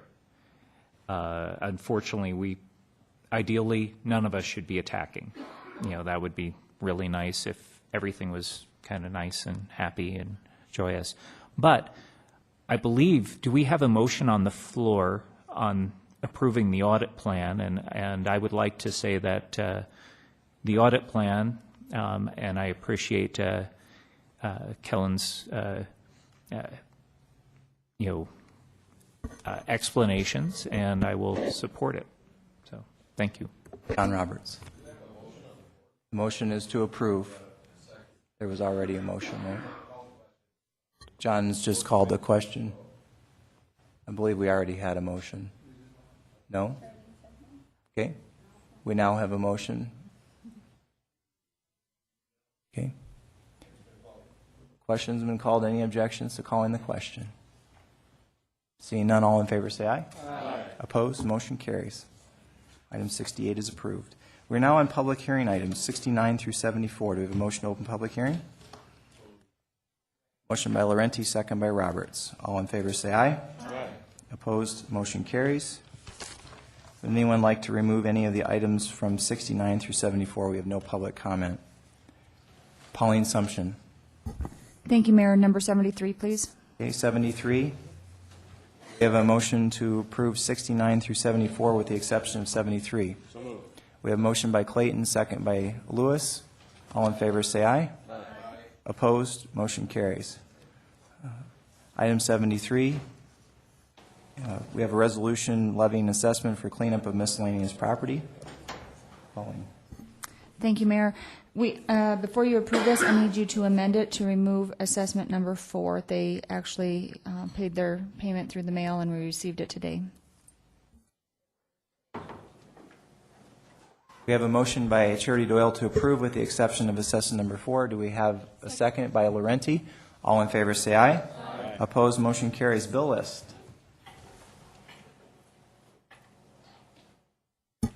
The bill list is that which is before you at $9,542,107.99. Motion by Nordstrom, second by? Second. Amanda Scott. Any discussion? Seeing none, all in favor say aye. Aye. Opposed? Motion carries. We have a motion to adjourn. We have a motion and a second to adjourn. All in favor say aye. Aye. Opposed? Motion carries. Happy New Year, everyone. Thank you.